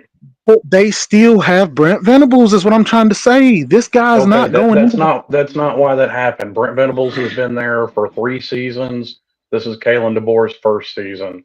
Look all Yeah. across the country. Hang on. Look all across the country, no matter the school, a coach's first year is usually a worse record than the previous year Oh with the no, last coach. I'm not doubting Look that. at Kirby. Kirby's Yeah. y'all won 10 games your last year with Mark Richt. Kirby's first year, y'all went 7-5. But we also weren't over the hump like Alabama was. No, it doesn't With, matter. When you are completely changing out a coaching staff, like I said, that happens regardless of team all across the country. A head coach's first year is Well, usually a worse record than the previous year. yeah, usually. I yeah, know for DeBoer, it hasn't been that way. DeBoer, everywhere he but went, the thing you got to consider when it comes to to DeBoer at Alabama, excuse me, is Alabama is one of those programs that's like they will not stand for another season like this next year. If Kalen DeBoer he only has I'd give him 3 years. If he doesn't next year's pretty much he can have the same season, but that third season if he doesn't come with an Alabama team that's the way Alabama usually is, DeBoer will be out the door. They'll let him Okay, go. then they can get ready for the three mics era again. Yeah, yeah. I they mean, will. But listen, guys, I'm with, That's just Alabama. That's but I have my few things are one, like you have the NFL. What's up, Colby? You have the NFL. The worst NFL team would the national championship team beat the worst NFL team? no, no. If the national championship team went through a season in the NFL and played every team, would they win one game? maybe, They would win Maybe, one game, maybe. maybe. maybe. And To like me, I Might listen, even win two. I even disagree. Like, and that gets brought up all the time. And Clinton Portis has said this, and I disagree with it. He says Miami's 0-1 team would have made the playoffs. I completely disagree with that. I don't think they would. no. Well, my thing of the national championship team, the NFL thing. I'm saying my point is playing in the SEC, and this is not a knock to the Big 10 or Big 12 or Big 7 or Big 17 or the ACC. No, because I think in the ACC, you have a few teams who are built like NFL teams. They're built that way. And I know you've said Miami doesn't have the roster that you want, but it's kind of easy to mask that when your offense goes out there and still wins. You could have a team that holds. I could hold every team we play this year under 10 points, but if we lose 10-3, we still lose. You guys could give up 40 points a game, but if you win 50-40, you still win. So what I'm saying is, you have Ashton Genty, who's at Boise State. Yeah, he runs the ball 30 times a game. The difference is you're not running the ball 30 times a game in the SEC. There have been very few to do it. Now, I'm not saying, oh, he's terrible. He may go to the NFL and play great, but they're not. You can't do that in the SEC when you're playing against linebackers who are 6'3", 260, and the other team has five of them. I'm not saying you don't have that on other teams in the Well, ACC or that's Big got Ten. nothing to do with conference. No, Well, it does, but not in the way that you're saying. I'm saying that you There's don't play not. both kids. Hang on. There's not a huge talent disparity between Kansas City and Detroit. Well, that's because you drafted. Thinking of well, exactly, but there is a huge talent disparity from Alabama to Vanderbilt.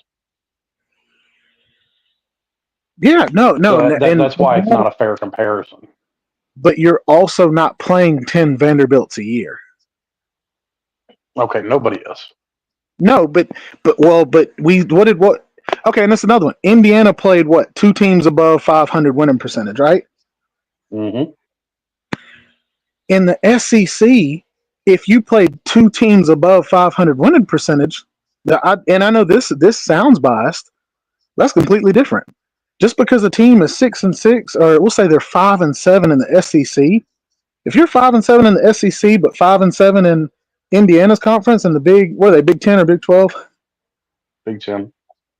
If you're 5-7 in that conference, I do not think that those two teams are the same just because they're 5-7. Now, you made a good point earlier. The matchups between each other, the conference matchups or non-con matchups when these guys go against each other. But like, I know Kirby even agrees with you. He loves it. Kirby always talks about that. But for me, it sucks because we'll go and play against Ole Miss, who their whole front four D line is getting drafted this year. And then you turn around in a non-con game and you don't get that cake team. He's over here trying to play freaking Oregon. And I'm like, Kirby, calm down, bro. Let us get healthy.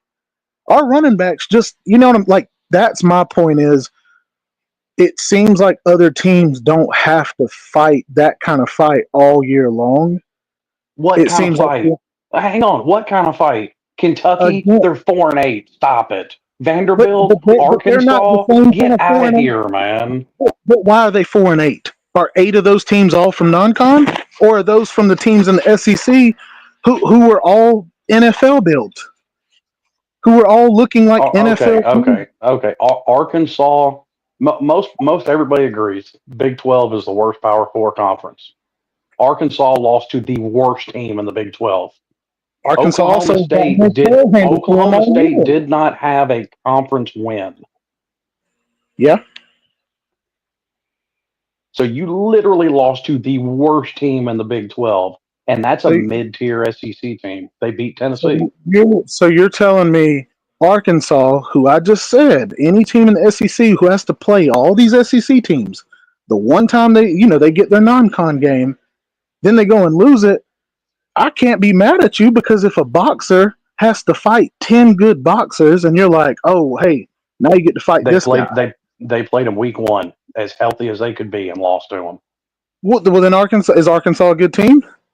They're a mid-tier SEC team. What's their record? They made a bowl game. So, okay, they got 6 wins. Well, Oklahoma, they must be They a might have mid-tier had 7. team. Well, then Oklahoma State. They went winless in the Big 12. Didn't win a single conference game. and you're saying they beat Arkansas, who's a mid-tier team in the SEC. Well, another mid-tier team in the SEC is Oklahoma, and you just called Oklahoma trash. Oklahoma is trash. Did they But even get 6 wins? Yeah, they're 6-6. They have the same record as Arkansas. I'm No, saying, Arkansas might have got 7. I don't remember exactly what they had off the top of my head.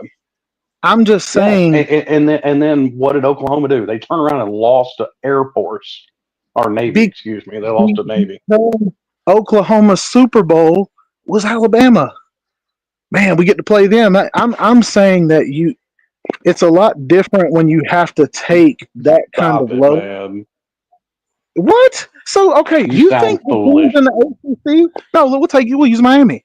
You think teams in the ACC hit just as hard as Ole Miss, Alabama, Yes, Georgia? all these teams hit just as hard as each other. Stop it.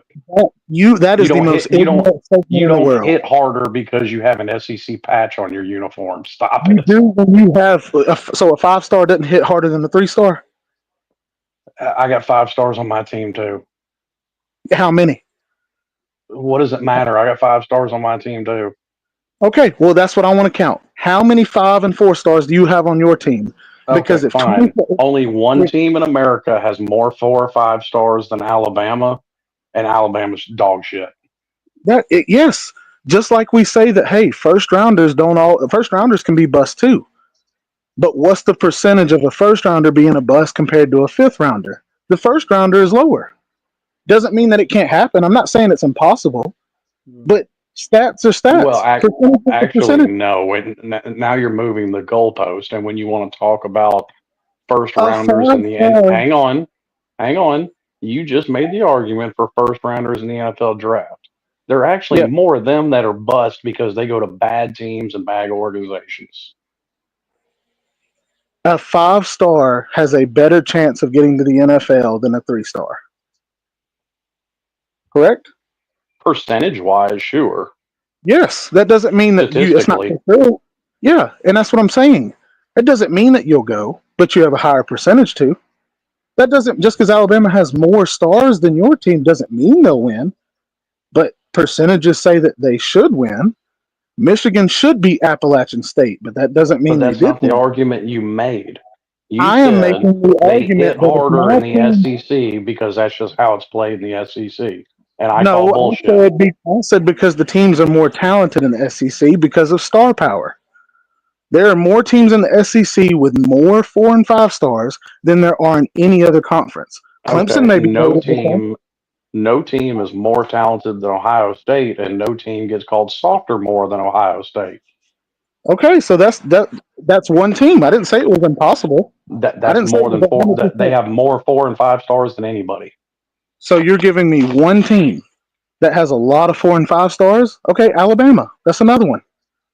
What's another team that has a crap load of them? That's soft. That's terrible. There are going to be more teams that have a lot of stars that are good than are bad. That's what I'm saying. So when you guys play Virginia, you play Virginia Tech and you beat them, it's like, hey, whoop de doo, my boy, good job. Okay, that's like beating Kentucky. Whoop de doo, my boy. Okay, but if they have 25 more 4 stars than Virginia Tech, They that's my. don't. It's Kentucky. I'm just telling you, they got Brock Vandergrift to transfer in. They had 12 transfers, come in. I'm Yeah, saying he looks like a no star. doesn't matter. He We just got talked benched. about it.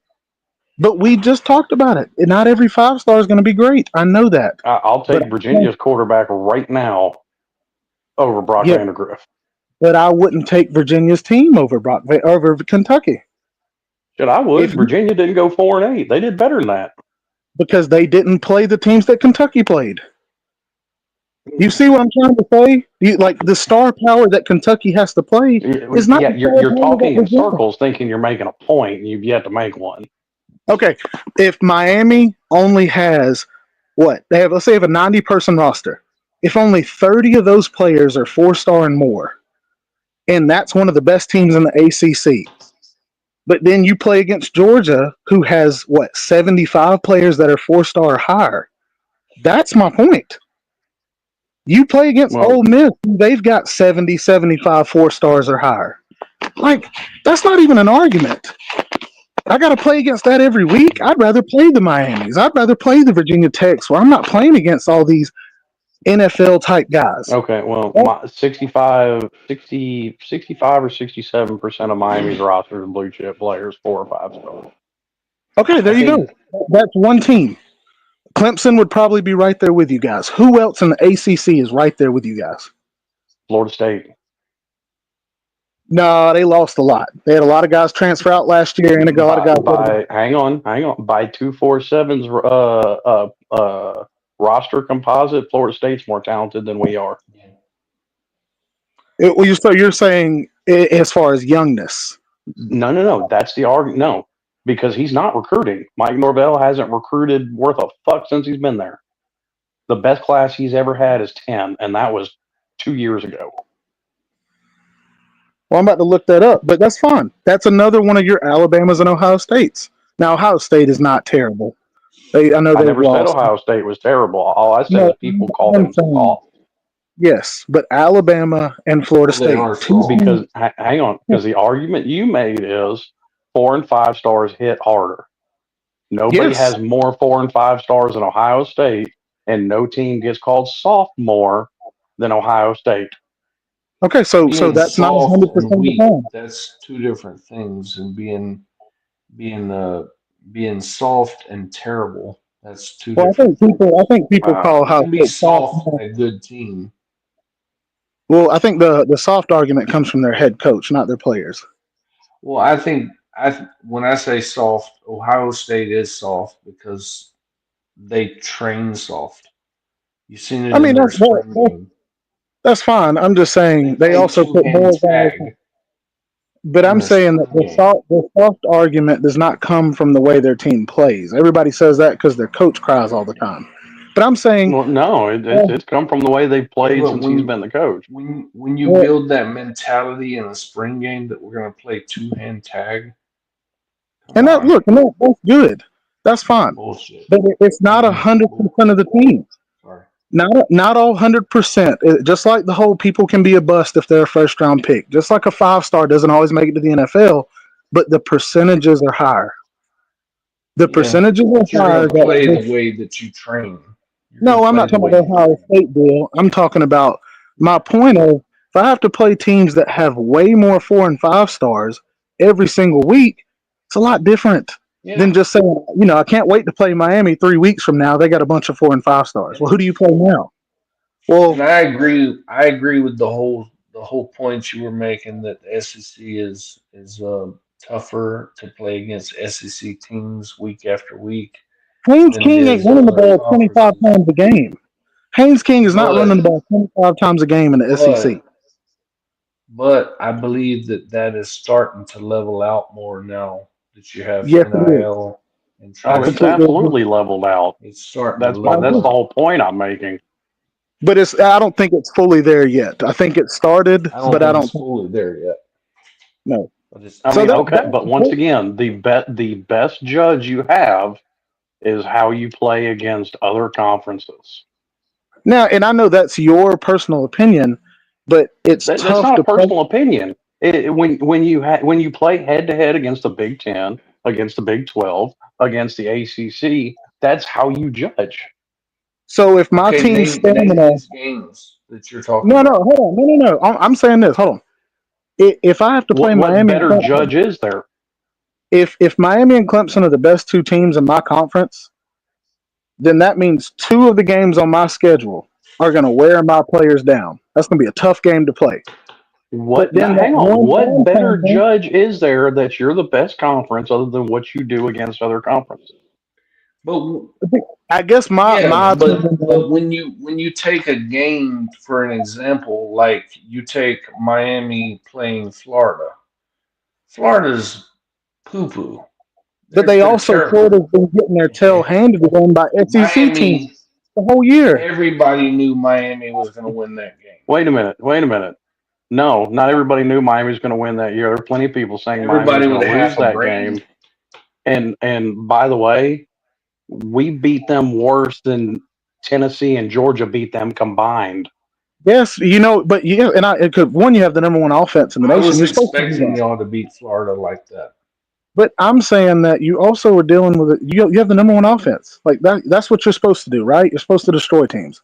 I'm saying that Florida gives Georgia their best game. They try to. Florida gives Tennessee their best game. You guys are playing a very just worn Okay, down Florida team. you just out. We played them first game of the year. All No, I'm we saying didn't play is that. We played the best Florida version of Florida. No, no. you All didn't. I'm saying though is you. You played the strongest. You played them when they were at their full stamina, but that wasn't the best version of them. They Well, played no, their you're best. right. They played their best. We played them at I'm full just strength. You're saying. What right. did Miami Yeah, Now, finish the now, but season now hold you on, as? did. hold Now on, you Sam. did No, just no, hype no. I'm up. not going Now you back. did I'm just. not going back. Now, What did Florida finish the no, we're season not No, going as? back. I agreed with you. Now you did just hype up Ole what I'm Miss saying over and is, over again, and you called this Florida team that beat them dog shit. So make up yeah, your mind: is Ole I Miss said that. good or is Florida dog shit? I never said Ole Miss wasn't good. But And they then, lost to a dog shit, by in your words, a dog shit Florida team. no, JC said they were poo poo. No, I said they were terrible. They Okay, were my poo bad. poo. Yeah. What I'm saying is, you can beat teams from the SEC. That happens. And I'm not saying every SEC team is supposed to win every game, every nine. I'm not saying that.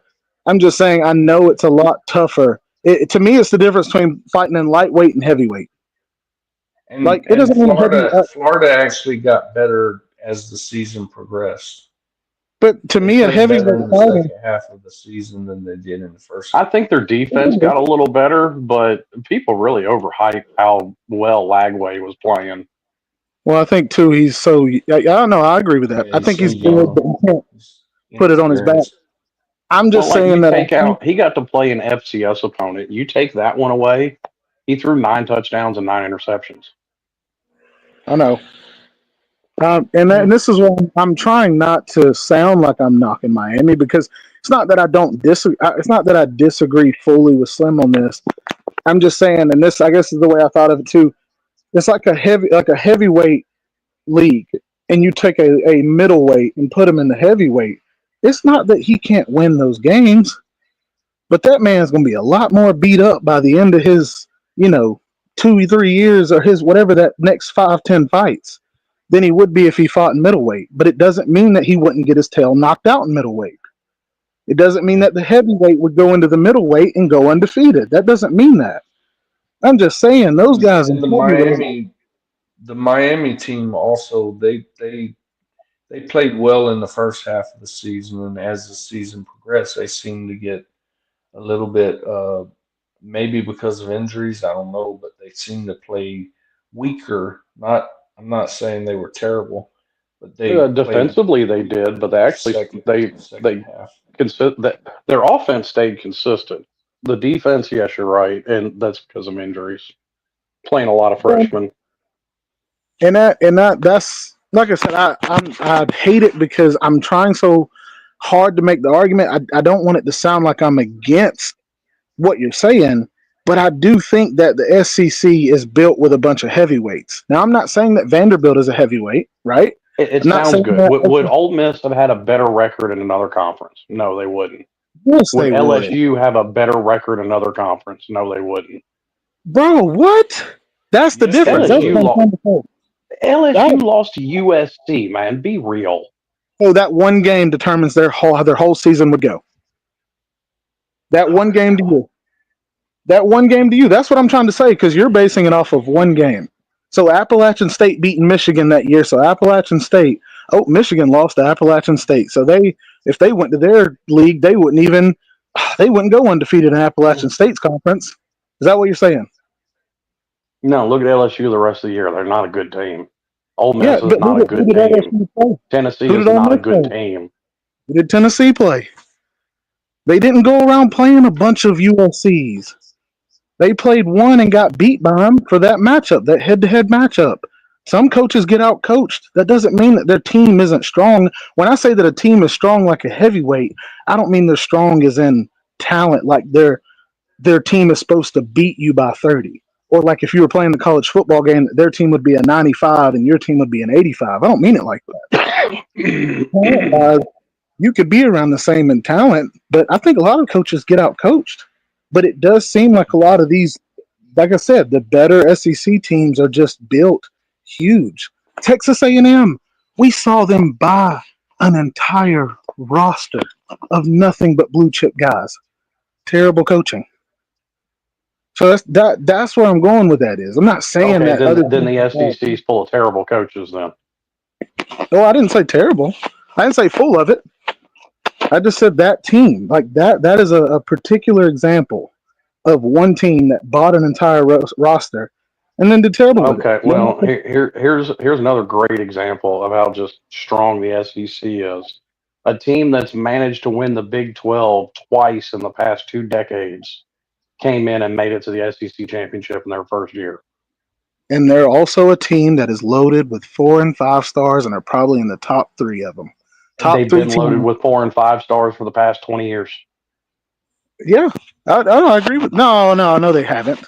Yes, they have. No, but Talent not has not. never been Texas's problem. Never. Well, when they got to the SEC, I guess NIL is why I disagree with you. Because when NIL came, they started getting a lot of recruits. Dude, Because go look back when Herman was the coach. Go look back when whoever was the coach since Mac Brown. Yeah, Recruiting Texas talent has used to never been be. Texas's problem. Well, they did have a little while they there was like probably a I'd say 5 year, 10 year span where they didn't get all the best recruits, but yeah, they recruited pretty well they also have their own TV overall. network. I think a little bit of money comes into play with that. And we all know players Yeah, have been getting under the table. Um, but Like I Slim said, is right on that. talent's Texas never been their never problem. really, yeah, Texas never really had a problem how recruiting. long have they had Steve Sarkeesian? He's on his fourth year, I Fourth think, or fourth or And I fifth. and but I think that goes to what I was talking about with the coaching deal. Now, granted, I know his first year doesn't count. Second year kind of counts. But this man's just getting into his full recruiting cycle, being on his team, and so I think that that's where I don't know. And no offense to any other conference, but like the whole this is the argument everybody else brings up, and I don't because I think it's a little. I told you about bowl games, how I feel, but like the whole SEC has won the most national championships since what 2000 or something like I don't know whatever it is, and it just The well, SEC started their little run with Urban Meyer around '06, and I'm not and the reason I don't so it's like been that almost argument, 20 years. but the reason I don't like that argument is because for me I think there are more than just one Oh six. team. But anyways, that like I said, that's the way, and when we can With agree to oh disagree. Well, the playoffs really killed that argument because especially the four team, like I'm not a fan, and this doesn't just go for the SEC because they do it to others too. Like I don't think any team should have been in a four-team playoff that lost their conference title game. That's not a knock at Georgia, but y'all are one of them. Did we lose? When did we? Oh yeah. Well, but I think we were also number one and lost to like the 3 or 4 team. I think I don't care. rankings have a lot. I know you don't. I'm just saying rankings have a I'm lot to just do. saying either conference championships matter or they don't. Like, but it's not just Georgia. Like TCU lost their conference title game. I think they should have been out right there. Yeah, and the reason that I want to disagree with you is how Georgia was done last year. Georgia won all the regular season games last year and the year before. So you were what was it 24-0 in regular season, and you lost your SEC championship game, and automatically you were out. And it's like You I should get be. it, but I think also if your rank is high enough, I think that's I don't know, just like the 12-team Well, playoff. here's the problem with that. Florida State was done so fucking dirty. You're gonna have to take a backseat to them. No, hey, no, and that's why we didn't complain. Look, Florida State was done wrong. I completely agree with that. And listen, if that was Georgia in that position, I would be saying the same thing. I know If you that would. was I know. BYU in that position, I'd be saying the same thing. Well, I think that's why They we all were agree. they were done. I agree too. They were done wrong, but they're not the only team, and that's not the only team that's been done wrong. It was Well, back and in the To that BCS extent, era, I believe. even in the BCS, they never left out an undefeated team. That's There never was been done. there now that was a I team completely that agree. it happened to.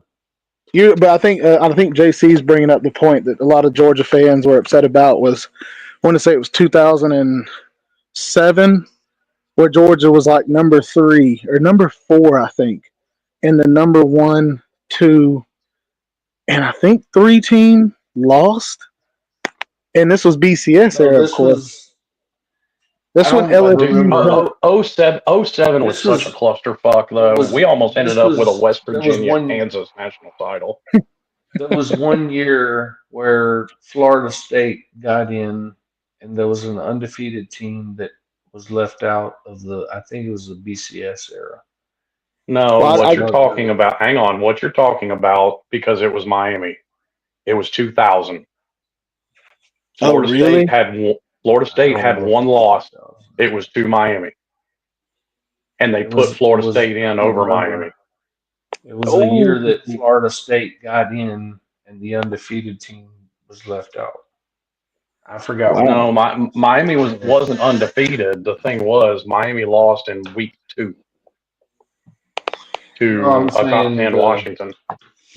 I'm saying the year that Florida State got in, the Yes, 2000. They got in team that over was Miami.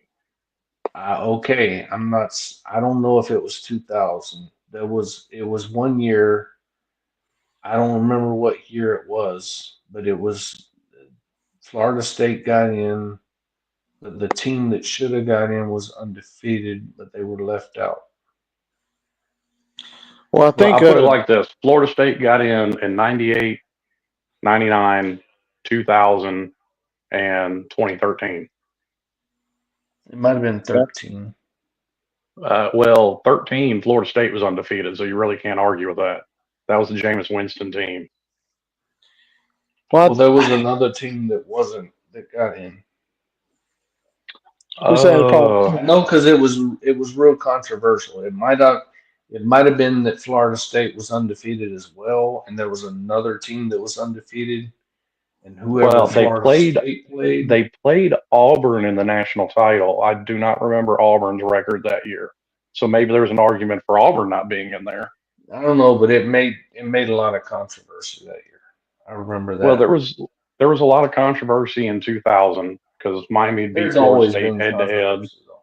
But Well, and this was Slim, frick it. This was the thing I'd want to ask. Well, both everybody, but I know we always talk sports. I personally, I know that this is the format that they made for playoffs, right? I get it, but I personally feel I'm not saying Arizona State and Boise State did not deserve a bye because I just don't think you're a good team. But I don't think that the conference championship should be an automatic 1 through 4. I think the conference championship should be an automatic playoff bid. I think you should get in. But I think the top 4 teams should be the one to get a bye. And it's not anything against Boise State and Arizona State. It's looking at Oregon's playoff schedule. I'm not even an Oregon fan. And I'm like, it was not Well, I mean 2013 that's the was problem with the what playoffs. Somebody's going to have a tougher road than somebody else. but Now, do you think I'll agree okay, with that's what I'm this. about. In no way, shape, form, or fashion, in my opinion, should a group of 5 team get a bye. Okay, good. It kind of just threw me for a loop because I'm like, dang, Oregon, hey, congratulations for going undefeated. You got to play Ohio State. Wait, but I thought what was the point of going undefeated? There wasn't one.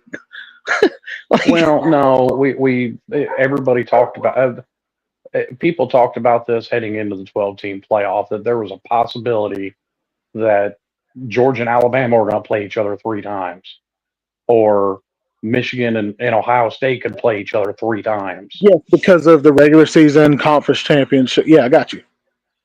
So, I mean, Oregon and Ohio State are playing twice because of regular season and playoffs, but we all knew this was going to happen. I guess for me, it's not as much about no. I know like we have a chance to play Texas 3 times. Like I'm not saying that that's the problem to me. It's more of I think Ohio State, and you guys tell me if I'm wrong. I think Ohio State is better than Arizona State or Boise State. Probably, but it doesn't matter. Shouldn't have lost twice. No, and look, and I completely get that. I But when agree. you looked at their ranking, if it was the first 4 teams got a bye, then I feel like I can't believe I'm saying this, but I feel like Ohio State should have been rewarded for losing to Oregon. Very close game. Now, granted, losing to the Michigan game, but like you said, you don't think that rivalry games. You think that there's a lot more to it, and I do see that. I know it's a lot more emotion. I get it, but I feel the same way about Ohio State, and this is countering my point. Them giving or scoring 0 points against Michigan in the second half. I feel the same way about that I do Alabama blowing losing to Oklahoma. Well, So I'm just Arizona State absolutely deserved to buy. It's a Power 4 team. There's nothing anybody can say that would change my mind on that. okay.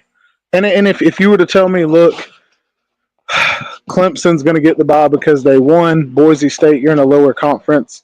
Then it's like even then I'd be like, oh man, but do we give it to Clemson? Yeah, I guess we do. Like I don't think I don't that, think they should give the but that automatic to me though buys is to why. the But I championship. don't like the idea of the conference champion. I think the 1 through 4. I think you should get a bye. Now I Clemson think the winning your one through conference, you four. deserve to get in. Yes, but I think the 1 through 4, the top 4 teams for the playoff committee, those should be the ones to get a bye. Because Georgia, I didn't mind us being a 5 through 9 team like they were saying, or 5 through 8. We would have got to play a home game. But Well, that's a problem I have with this setup too. Is yeah, you get a bye, um, but I think those 1 through 4 teams deserve a home game.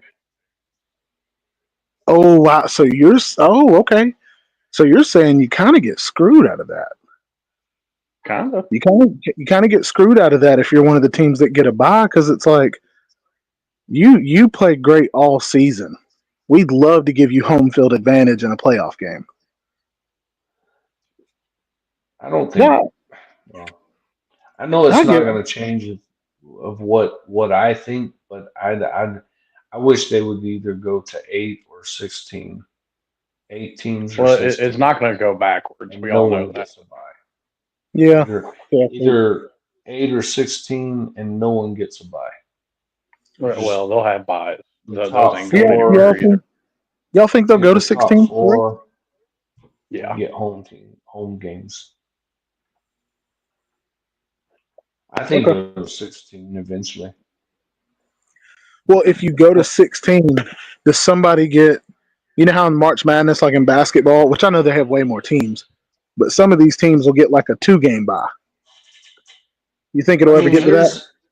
I think what should happen is the lower ranked, the higher ranked team should get the home game, and I think that it should be like you can still have the bowl affiliation. They can just take it to wherever the home game is. That way, the bowls are still getting their money, and the home team's Here's my getting their problem money. with the higher ranked argument. Everybody and their grandma's cat knows that the only reason on God's green earth that Missouri was ranked was because they were trying to force Alabama in there. Oh, okay. So your whole argument for top 25 wins goes out the window when the playoff committee determines what is and what isn't a top 25 win. They haven't had 9-3 teams unranked since 2015 before this year. Tell me why Syracuse and Duke were unranked. Because they're That's trying to push who they want. that's. I think we can all agree on that. I think that's why it was so big that Clemson won. Well, not just that Clemson won. Who was it that had to win to give Clemson the chance in the conference? Was it Syracuse? Yeah. Now That was it. Syracuse got ranked after beating us, which by the way, that's one of the losses I called preseason. Well, I'm saying, but was that the one where when they beat him, the head coach was like, "You're welcome, Dabo. Like we did it for you." Mm-hmm. Like, got it. But that I think But screwed up. guess who has the same record? Duke. Why are they unranked? 9-3 teams haven't been unranked since 2015. Yeah, yeah. You can tell the 12-team playoff has changed. All of a sudden, it's changed how you rank. Yeah, yeah. I Well, no, completely get it. nothing has changed all of a sudden. Well, I think we're just That's seeing where it different. this We're goes just back to seeing. what we've been talking about for the past 30 minutes. That's where this air of SEC dominance comes from because y'all get propped up in rankings.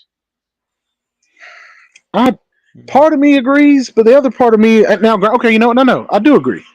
I do agree because the only argument I was going to make is I've seen Texas and I've seen Ohio State get unbelievable amount of pushing, but that's not a conference.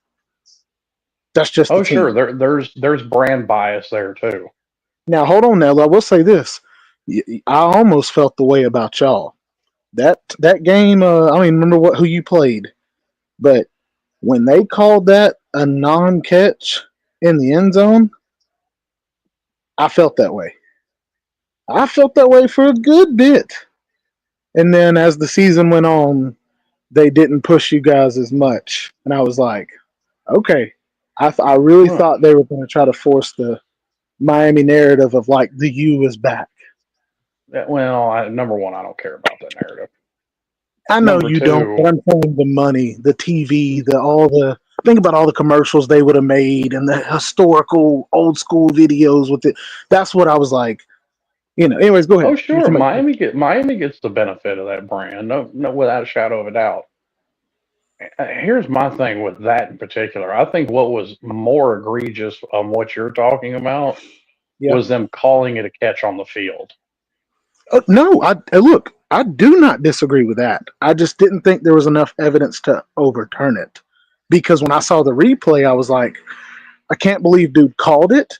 But also from the pictures, the video, the camera footage, like that's tough. And anytime it's a that's tough, it's like not enough Well, evidence. here's the thing. Here's why I say that. By the time the refs got over there to even make a call, a Miami player had the ball. Yeah, So how no, are you calling that a touchdown? well, I want to say I was watching Pete. I was watching somebody, and that was their thing. Was like very first thing he said is Miami has the ball. Like he thought you had intercepted it. And then when the guy went over there, he said it was a touchdown, and he said he's like, wait, did they wrestle? And then you saw the normal replay. Oh, guys, my phone's dying. Give me just a second. Dang it.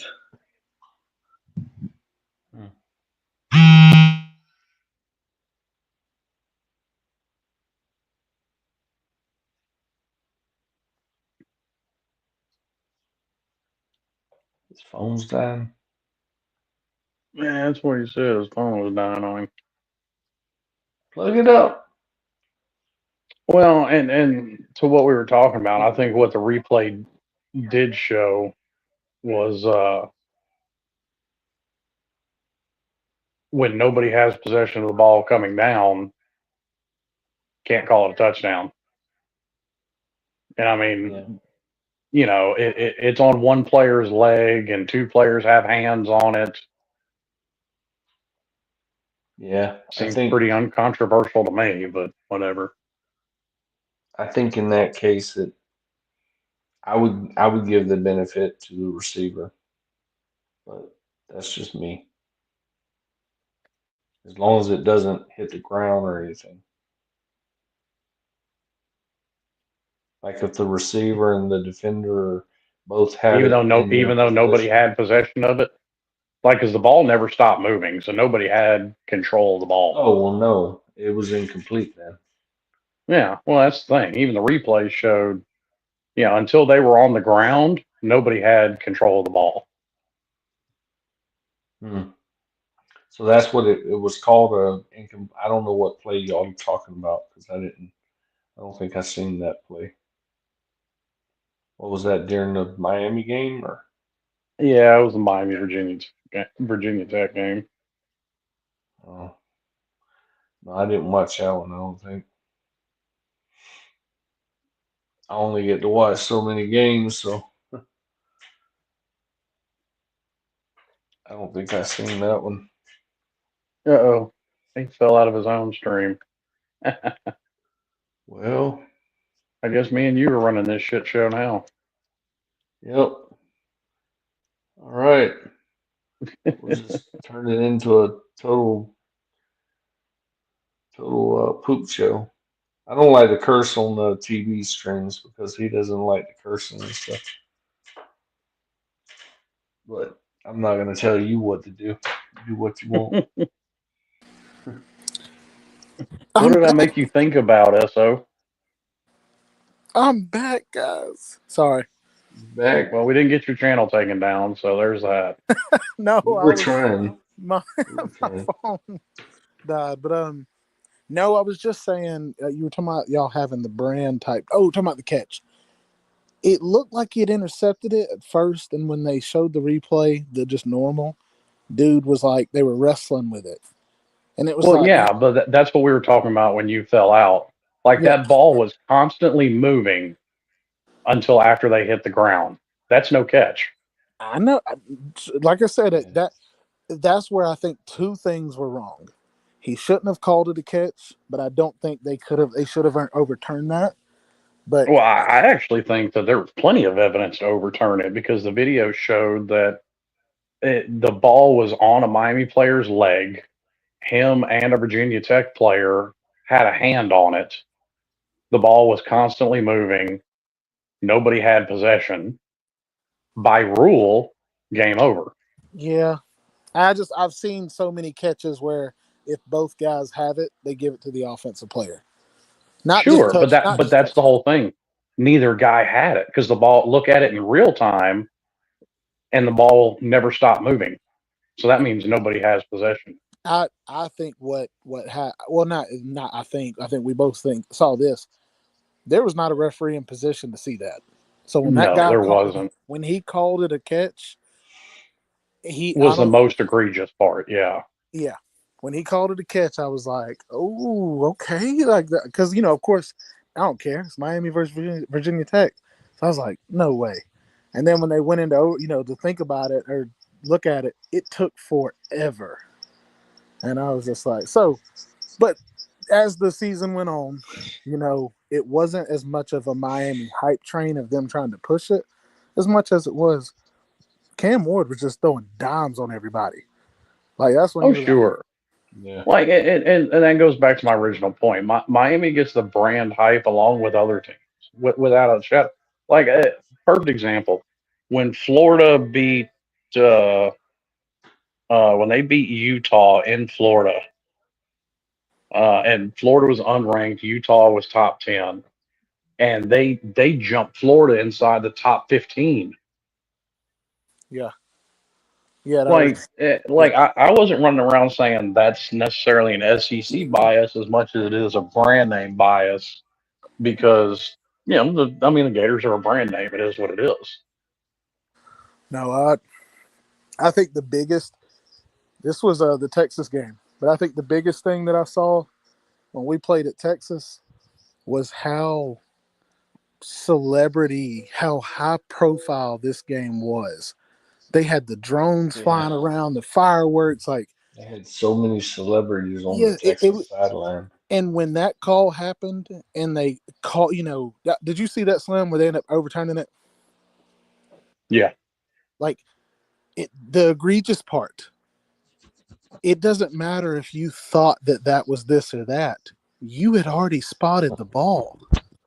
It's not like it was a late flag. It was we've already spotted the ball and your team's already moved up. I can't go back and say, "Hey guys, I made a mistake. That is a pass interference."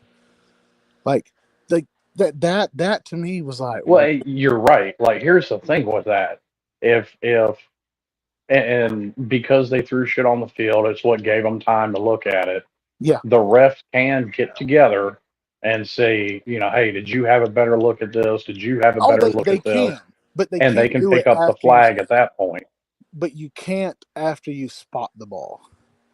Like if something happens, we've seen calls get, we've seen flags get picking up, and they were like, "Hey, there is no foul for pass interference," and it's like, okay, but you have to throw the flag first, then you can talk about it. But for there to be no flag, then you move the ball up and spot it. We're about to get going. Then the trash comes. It's like I've never seen it done after the ball has been spotted. So I was That just game was delayed about 10 minutes But if they because wouldn't that have thrown the was, trash on the field, that would have never happened. But I'm yeah. glad that that happened because then that would have been the excuse of the Texas fans. I So, don't think they should have changed it because you already spotted the ball. You already, refs make bad calls all the time. oh yeah. And I'm Well, not okay. saying I agree with the call, but it shouldn't have been reversed. I'm It just should have saying stood as called. a holding call. It's not the same when it comes to yardage as far as how Well, I mean, that. it comes down to are you more worried about them making the right call or not? Because I mean, by them looking at it, they ended up getting it right. They did, but I that's not am, the I way. am, but you don't make the call and then spot the ball and then because fans throw trash on the field, you go back and you say, "Oh, let me go back and look at this. Well, it Yeah, Let wasn't me a matter of, please, oh, let me go let back me and look please at it these while they were, people who are being well, stupid and belligerent and but stuff." but well, it what wasn't a You you matter do of say that. pleasing anybody because I mean, it It kind of was worked out though. that way. Well, no, it wasn't because It if they was had because they had already spotted the ball. them throwing trash on the field is what gave them the opportunity to look because they replayed it on the jumbo 50 times. But so you're saying for every holding call that doesn't get called, we just throw trash on the field and give them a chance to look at it. You see what I'm Well, saying? I'm no, not. I'm not no, saying. because especially when you're talking about holding, I think there are plenty of them that they can just keep their fucking flag in their pocket and it's fine. Oh no, but I'm saying it with any flag. I'm saying you could see somebody get held, somebody throw a 30-yard touchdown, and they're running up and they put the ball down. Well, if fans start throwing trash on the field, they're trying to kick an extra point. But you're like, dang it, guys, we got to pick this trash up. My timeout. And then you go, you know what? There was holding on the right tackle right here. We got to take this ball back. You can't do that. You Yeah. can't, like, that's what I'm saying. Even if it was Once you've against made the Georgia, call, you got to stick with it. that was my only issue. Like, I Once don't you've care spotted the ball and stuff. if Georgia wasn't even playing, I would have been like, whoa, like I've never seen that. That's going to be a viral video on YouTube. Like, that's the first Yeah. thing. Well, like I mean, some people are just. That's why I asked you the question I did, because some people are just more worried about them getting the call right, which they Now, ended up doing. I want referees to, yes, always be right, but at the same time, there are things you It's not a can't do in a perfect game. world, and Well, I they're say not going to because get every play right. you But we don't want all it want.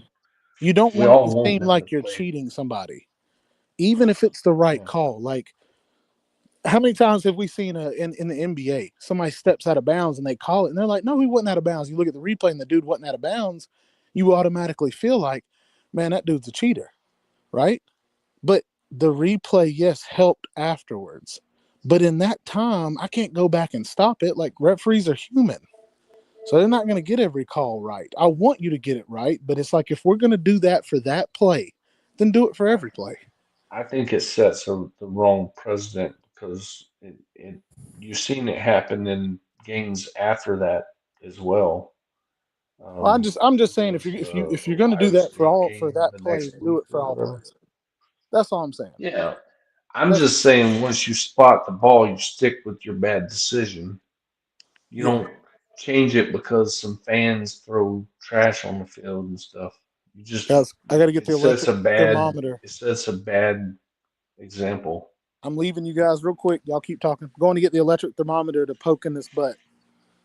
Mm. He's poking stuffs and butts. I, You heard it here I first, mean, people. I'm kind of mixed on it because I mean, you look at the LSU South Carolina game. South Carolina absolutely got screwed out of 14 points and a win. Yeah, they did. The Georgia And Tech Vandy Bowl game. Georgia Tech got absolutely screwed out of points and the win. So now we're letting these bad decisions cost people games, and well, that's where I'm not uh, nobody's ever. I'm If it's the opposing fan base, they're never going to agree with you. I'm not saying I don't want them to make the right calls. I do want them to make the right calls, and I agree with them reversing the call because it was a bad call that they made. But I don't think their decision to change it should have been because of the fans throwing trash on the field. That just sets the wrong Well, then what do we need? example Do we for need to everybody. let the coaches be able to challenge it? Because I mean, they already I tried that in think the NFL if too, and it's that went away. You can't challenge pass interference. yeah, I think if it's a challengeable call, like Let's I mean, call. if it's a penalty that can be reviewed, then review it. Like if they call targeting, of course I want them to review that Well, I because just want them to take that out of the game of fucking football. Um, okay, hey, this is a good question to solve a lot of this. Does each coach get one challenge flag for a penalty call each game? I think that would be good. I don't know the way some of the shit's going. You might need four or five. Yeah, well, and I think that's kind of That's where I'm true. going at it. Is it just seems like you have these kind of calls where maybe just one, and I'm not saying necessarily is it may be a game changer, but we know how refs are. If you throw that challenge flag and all of a sudden, you know, uh, Shadrika, the referee over there, ends up looking wrong on national television, guess who's going to try a little harder to be right? You know what I'm saying? Yeah. No. I think they should get one challenge flag. like they did in the NFL. I don't know why they did away with that in the NFL. But it seemed like it was working good in the I, NFL. Well, because it really doesn't work in the NFL, because then they'll pull another penalty out that's not like pass interference isn't challengeable. So it's crazy that though, play Slim. in particular would not have been challengeable. It's crazy that Slim says that, but like we've seen it done in the NFL more than any sport. Well, they They tried for 1 year letting coaches be able to challenge pass interference calls. Um, Oh, I didn't and know then they that. did away And with it. you're Yeah, saying oh yeah. in the Well, it NFL? only lasted 1 year. That's why. Oh, got it. So give me a backstory. Like, well, I mean, what happened? I don't know exactly why they got rid of it. I couldn't tell you. I would have to look into it, but I couldn't tell you because I stopped watching the NFL a long time ago. I watched Tampa games and that's it. But I know they had it around for a year, and then they did away with it. I Um, used to watch NFL just because of the Falcons, but since the Falcons let me down so bad, I just stopped watching NFL altogether. Until the okay. Falcons win a Super Bowl, I'm never watching NFL again. It has nothing to do with any kind of political bullshit. I That I actually am with you. for me not watching NFL has to do with the Falcons not winning a Super Bowl. And it's Once crazy they though. win a Super Bowl, I'll go back to watching them. Well, it's Until crazy to then, me though, the JC, NFL's because dead to me. when I bring that up, people are always like, "Wait, oh, so you think they cheated for Tom Brady?" And I'm like, "No, I don't." No. That game to me was such a emotional letdown that I was Yeah. like, "Yo, I'm done." I was watching that game. That was one of the last. No, it was. I don't know if that was the last game I watched or not. But I was watching that game, and one of my friends texted me like in the third quarter and said, "Congratulations, y'all beat the Patriots." And I'm like, "The fat lady has not sang yet. Let's just hold off because this is Tom Brady. This is the Patriots. This is Well, look, Bill Belichick. I got a few Come on things now." that I'm gonna Well, I want to with talk. that being said, since you brought it up, TB, how bad did it hurt your feelings for Tampa to come or Brady to come in that division and win a Super Bowl with Tampa? Dude, I I was actually rooting for Tampa, believe it or not, because I was rooting for Brady because of the whole situation of him being let go from the Patriots, because they were trying to move on. But I was already so just didn't even care about Atlanta because of what had happened. I was actually rooting for Brady that year. So I think that was the most NFL I had watched in a long time. But I remember where I was during that Super Bowl. I was eating out with one of the kids that in the past I used to train. They'd invited me over for dinner. We're eating, and I had worked a night shift job. So in the day I'd train, and at night I was a night shift manager for a homeless shelter. And I was like, "We're up 28-3." I was like, "This doesn't happen. This doesn't." And they're like, "What are you talking about?" I was like, "This isn't real. Nobody gets up 28-3 in a Super Bowl." I was like, there's no way. This is not real. And they're like, "Oh my goodness, yeah, they're doing so good." And about halftime, I went to work. And when I got there, I was working, and about 4 o'clock in the morning, I got on my phone, got some time, and I was like, "You did not." I remember how bad it was. Just like I'm done. It's like finding out your girlfriend cheated on you again. I was like, I'm done. Yeah. But can we can you guys give me some thoughts on the other playoff games? I know we talked about Georgia Notre Dame, but um who's Texas playing? Arizona State? Hmm. What do you guys think about that game? I'm gonna be missing with this butt, okay? So I'm listening. I'm just missing I with a mean, butt. Texas is probably going to win. I think Texas is Um, gonna win. I think it'll be a close game though. yeah, I do think it'll be a close game. I think Texas is going to win, Yeah. but it would not be the biggest shock to me if Arizona State pulls it out. I Yeah, think me Texas neither. kind of been playing with fire. Okay. No, I like that. Okay. Um JC, what do you think? I think Texas wins as well, but I think I agree with Slim on this one. I think this one's going to be a close game. I think it's going to. It would not shock me if Arizona State upsets, beats Texas barely. I think it's going to be a close game. I think Texas wins by 3 to 7 points. See, I think if this was a couple of weeks ago, I would have said you're crazy. Yeah. But for some reason, their offense has not done very well. I don't. Yeah. It, and Steve I think Sarkisian is an offensive isn't guy. isn't Yeah, they've definitely been led by their defense without a doubt. is Quinn Ewers playing? I think there Yeah, was something that happened with him, didn't he? yeah, he's playing. Okay. Well, I will go back to that one when I go inside. But y'all talk about the Ohio State Oregon game. What you think about I that one? thought I heard there was some drama with Quinn Ewers or something. Like something, I don't know. Something. I think the media tries to create a lot of drama because of the Arch Manning situation, but I don't think there is.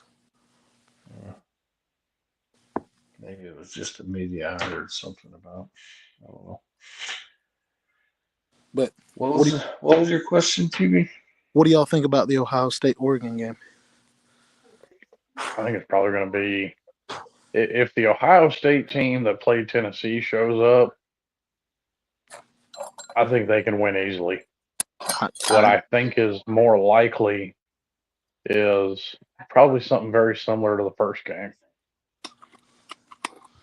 I think Oregon's gonna win. I don't think. I think Ohio State.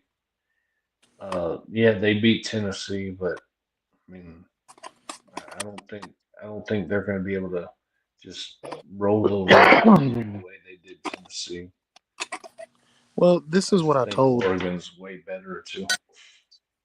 This is what I told an Ohio State fan. If you guys play that way, you will win. But I'd be nervous as an Ohio State fan because you haven't played this way all year. Do you think you're going to play two great games back to back? You know how tough that is? Mm-hmm. Like, Well, I mean, people say it's hard to beat the same team twice, so that should favor Ohio State. yeah, I agree. And also, Ohio State beating Tennessee. I mean, let's just point out the fact that Tennessee was without their best and possibly even one of the best running backs in the SEC this year. Wait, you said Dylan Sampson didn't play against Ohio State? Well, he He did, but didn't, he did got he? hurt early in the game. He got hurt early in the Do game. we now look? I know I'm usually that guy, and I just barked about how the SEC is better and all that. But do we think that would have made that much of a difference? No. I don't think it would have. I think he would I have think helped. it did though. I think he would have helped. But I don't Nico, think so. Like, I think, I mean, I'm not trying to rehash this argument, but it's one of those. The SEC just was not good this year. Tennessee looked good in yeah, what was an overall down conference. and I know that that's not impossible. I mean, I think anything's possible, like Kevin Garnett said after he won an NBA championship. But I think Tennessee having such a young quarterback, I think Dylan Sampson wouldn't have won you the game. I think it would have helped because it put a lot of pressure on Nico. Because of course we saw they became pass happy after Sampson went out. Well, But I think it wasn't even necessarily pass happy. Fuck it, Ohio State's D line was blowing through Tennessee's O line like it wasn't even there. but Yeah, I think when you lose one of your best players on your team, it does affect your team. You can't say that it doesn't. Well, I'm not saying it doesn't No affect way. it. What I'm saying is it wouldn't. Tennessee was so outmatched, it wouldn't have affected the outcome. I do think that Tennessee You know how you were explaining Miami earlier, Slim? I do think that Tennessee is in that same boat right now. Oh yeah, Tennessee's less talented than we are by the numbers. But I think they're not far away, just like you are. Ugh. Well, that's where Tennessee's kind of got a problem. Like Miami's sitting at about 65% of their roster is blue chips. Yeah. Tennessee is sitting at about 45% of their roster is blue chips. They're definitely a further from you guys, but I think they're still in that same boat. Oh yeah, I mean we're still in that same boat. Yeah, absolutely.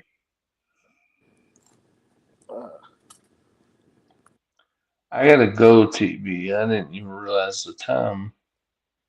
You're good, big dog. No, I appreciate you hanging out. Yeah, and that's something. It was good talking to y'all. For sure. I'm just over here Yeah, having a boat or smoke a butt at this late at night because we got a. I don't see how y'all stay up this late. I didn't even realize the time. I should have been asleep like 3 hours ago. Well, you got to think Slim's a driver though, so he kind of has to. His Yeah, schedule's kind I'm of sure he. flipped upside down. I'm sure Slim probably doesn't have to work tomorrow, or you do. no.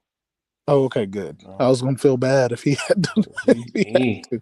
he usually. I know he said before he usually gets up around 3:30 or 4 or something like that. Yeah. Well, I'll see y'all later though. see you, bud. Appreciate you coming on, JC. Yeah, anytime. Um, I was gonna say Slim's just he's a truck driver, so he's used to it. I'm just some lame kid that stays up playing video games and coaches kids in the afternoon. But no, dude, I think the other games are going to be exciting tomorrow. Are you going to be able to watch all the games tomorrow? Yeah, probably. Okay. I think all the games are exciting to me because they're playoff games. Like, this is kind of cool. But I don't know. Okay, you tell me this. The bias side of me wants to say that this Georgia Notre Dame game is looking like it's going to be the best game only because the two teams seem to be, and I know you said that Notre Dame will destroy them, but they seem to be the most evenly talented of the three games tomorrow. Oh no, the most evenly talented would have to be the Ohio State Oregon game. That would have to be the most evenly talented. Yeah, I guess that's true, especially because they've played each other already, and it wasn't a 1 point game. Yeah. Yeah. Okay.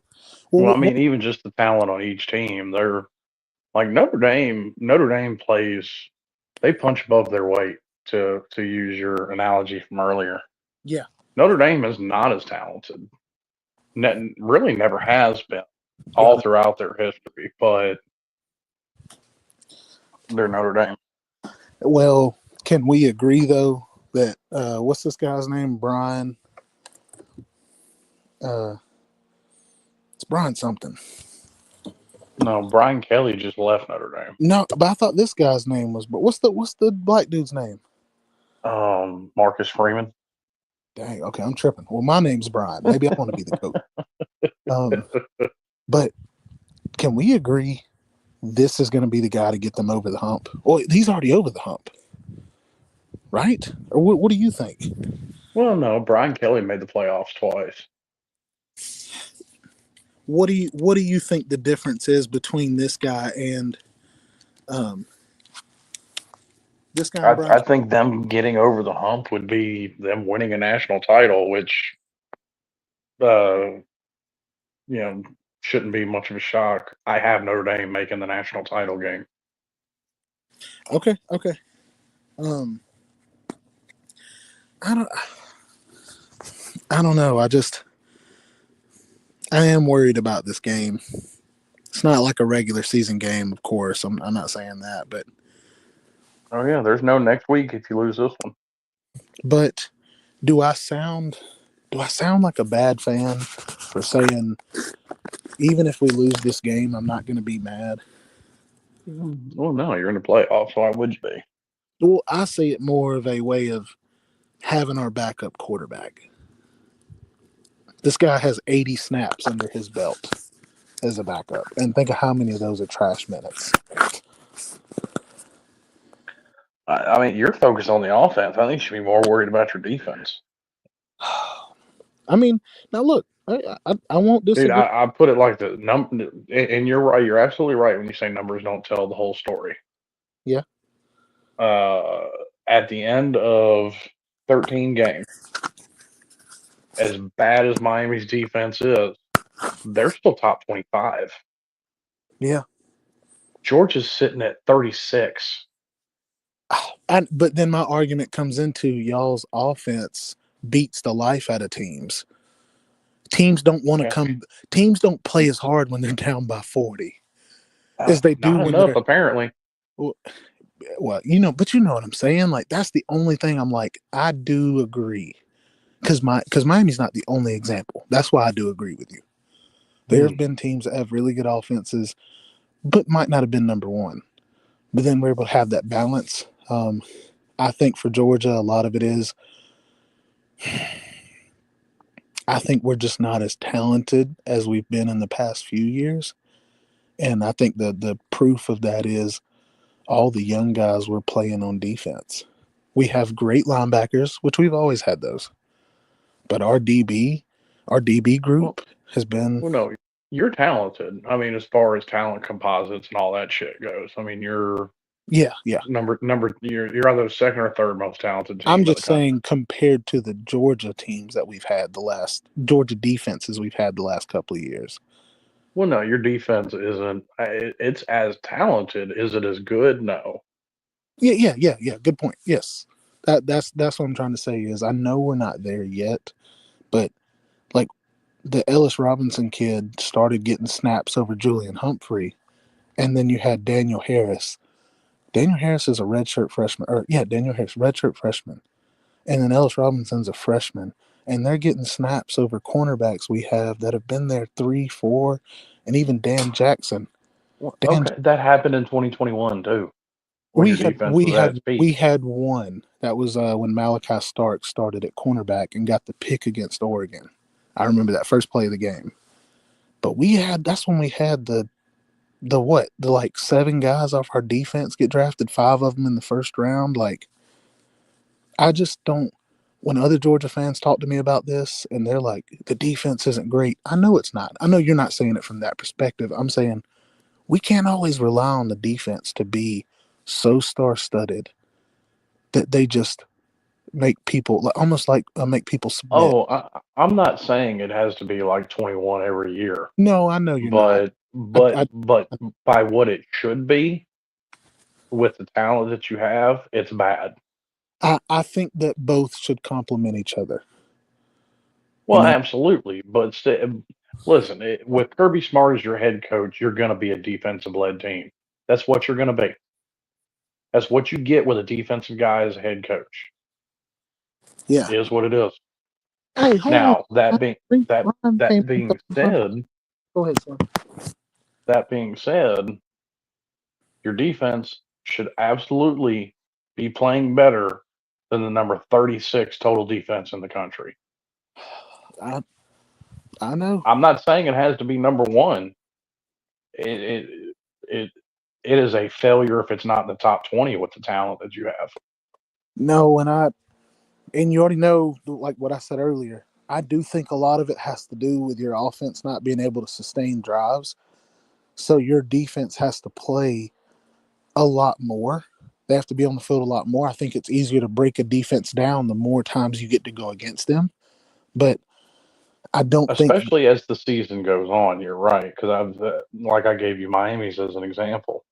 And as the season went, by the time we hit bowl season, the defense was cooked. Those guys were done. But I don't think that's enough of an excuse to where I can say that's why. Um, and I say that because did you get to see? I know you probably didn't watch the UMass Georgia Tech or Georgia game because I know you're not a Georgia fan, and that No, but I was sure keeping up that first half score. What the hell? Okay, did you get to see any of the Georgia Tech game though? Yeah, I watched a bunch of it. So we've always played, running quarterbacks different, especially the scramblers. But UMass and Georgia Tech, all they did was run read option, and their quarterback pulled it. So Haynes King would pull it. I think he had like 20 rushes in the first 3 quarters, and was Well, yeah, averaging. Haynes King couldn't throw the ball. He had a shoulder injury. And Like even that's what I did not understand. If Haynes thank King you. was in the game, you knew he would. You knew it was a run. But Georgia fans, that's the one thing I think all of us agreed on. Why are we still all going after the running back on the read option? It Well, blew. you have to go after both, and that's on your players for not being disciplined. Well, I say that, but then I talked to JC earlier about the whole deal with Bobo and the preparation. Well, and I talked to you too about that. I think that's on Kirby for not prepping his players on, hey, I know we usually play it this way, but this, No, they know. They know you have to cover everybody. That's guys not doing. That's not playing your assignment. yeah, That's guys playing out of assignment. but I think that in a certain point in the game, and I know Kirby always plays it safe. He's always done that. Kirby, he's even admitted to this. The whole bend don't break mentality. He's okay when he's up by 2 touchdowns or more, playing soft zone and letting you pick his team apart all the way down the field because he doesn't think that you can execute all of those plays correctly and that you're going to mess up eventually. But like he plays that like we're not going to change anything. If I'm the coach and you're the D coordinator and I'm telling you we're going to play it normally, you're going to run up to me and go, "Hey, I know we got one guy covering him, but he keeps beating him. Let's put 2 on him." Yeah, but what about the other guy? The other guy's not beating us. It's not the other guy that's big. Make the other guy beat us. He can't throw. Like that game was so frustrating, dude.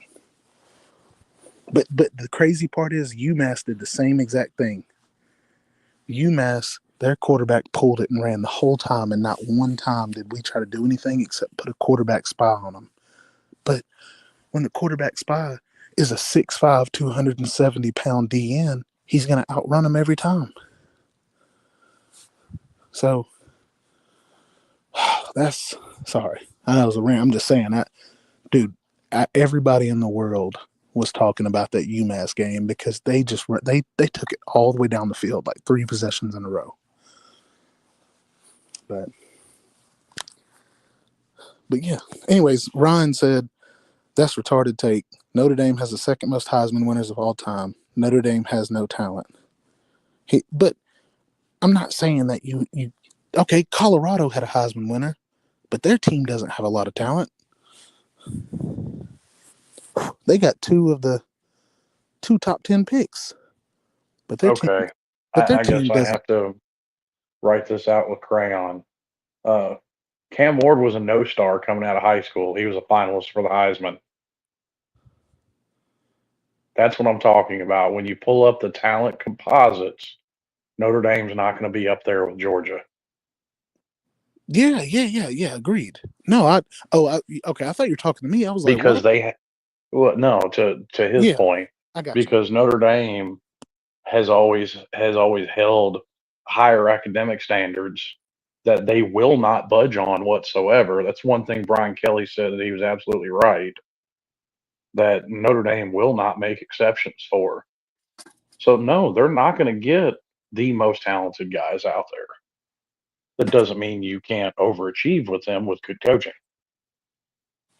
Yeah, I completely agree with you. So no, compared to Georgia, no, Notre Dame is not up there as far as talent. Um, I And do. that's what I was doing, was comparing them with Georgia.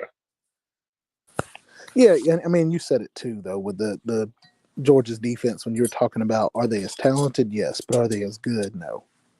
Yeah. Like, no, I know. Hell, it may even, considering how many years we are removed from it and how well Kirby's recruited, maybe even more talented. but I, it's not playing as well. you know, it's funny though, is because in this off season, that is the main thing that I heard was that this was one of the most talented DB rooms that Georgia has had. Not talent is one of the deepest DB rooms that Georgia has had, and that's where. Not saying I bought the bait because you can be super, you can have a lot of depth, but I was just very disappointed. Um, I don't know. I was just like I said, just very disappointed in it. But either way, That's why the world wasn't ending for me like it was for some Miami fans because I don't drink the Kool-Aid. I knew all Miami fans knew the secondary was a weakness coming into this year. You lose both of your starting safeties. You're returning one corner with playing experience, that's tough.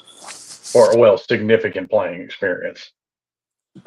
Damari Brown had some playing experience. Kind of got nicked up last year. Yeah, guess what? He played. Damari Brown played against Florida. Didn't play again until Syracuse. Got fucking injured.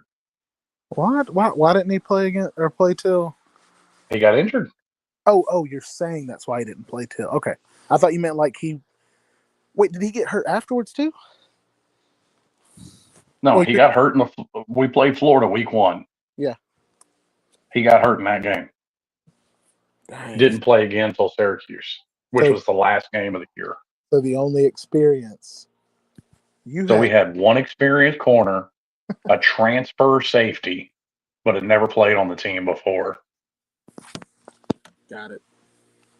And so the rest of our secondary was mainly comprised of true freshmen. And that is, I don't even think it's a what if, but just if y'all had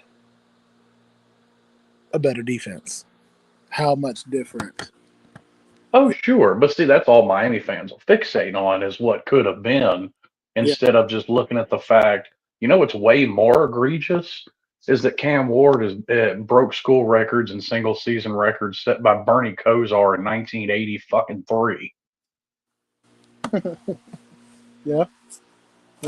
Like those records, he beat 40-year-old records. Why are they standing for 40 years? Ooh. Deep. Okay, I guess let's do a little dive into Miami. You tell me whenever you got to go. I got to stay up for another 2 hours, so I'm not knocking you. But what do you think about your coach? I think Mario's fine. I mean, I lost a lot of respect for him when he said that was the agreement that he made that Cam would only play half the game because I Yeah, can't put all. I mean, Mario agreed to it, so I can't put it all on Cam. I got to go after him too. But yeah, yeah. no, Mario's fine, man. Like I said, that you don't crawl out of a fucking 20-year hole in less than 3 years. It doesn't happen. Agreed. Um. Okay. I mean, to I me, wouldn't have fired the defensive coordinator. Guy did a great job last year. Had a bunch of injuries, had to play a bunch of freshmen. You want to fire him this year because you're in your feelings over it? Okay. the Guess what you did? You set back your defense again. Congratulations. do you think he fired him because of all the talk about the defense being bad? He Yep. wanted a fall guy. Okay. Listen, as much as the coaches, and Kirby says this as much as Mario does, that they, block out the excess noise and all the stuff on the internet, they listen to it. And guess who else listens to it? The people that write their checks. Gonna say the boosters. Yeah. Um. Man. Well, I'm not gonna lie. I dogged the crap out of Mario for losing the what was it? Was it 2 teams last year where he should have kneeled the ball? No, it was just one. It was Georgia Tech. Listen, to me, that got way overblown. Like Mario has a habit of not kneeling the ball. He until the clock hits all zeros, he's running plays. Got it. Now, if that's why I wasn't upset about it because that's the norm for Mario. It Do wasn't. I necessarily like it? No, but that is the norm for him. Got it. Okay. No, Now, to his credit, in close games, he took a fucking knee this year, so he's learned from his mistake. I didn't. I didn't know that. I didn't know he was. He. Okay. Good. Uh, I think knowing that that's what he does. Yeah, that would make me feel better as a fan too. Um. Yeah, like because he has a habit of doing that. I didn't think anything of it when he did it, but I also didn't like. We were talking about bad officiating. I give a little bit of leeway to the guys on the field because they can only see it what their two eyes can see. And if there's somebody in their way, they can't see it. Yeah. If they're across the field, they can't see it. The replay officials, I don't give that same latitude to. And the replay officials could clearly see the running back was down and then got the ball stripped out, but Got. they let it stand anyway. Well, hearing you say that, it makes me think of just the whole deal with like Bobo. I will give positives to him.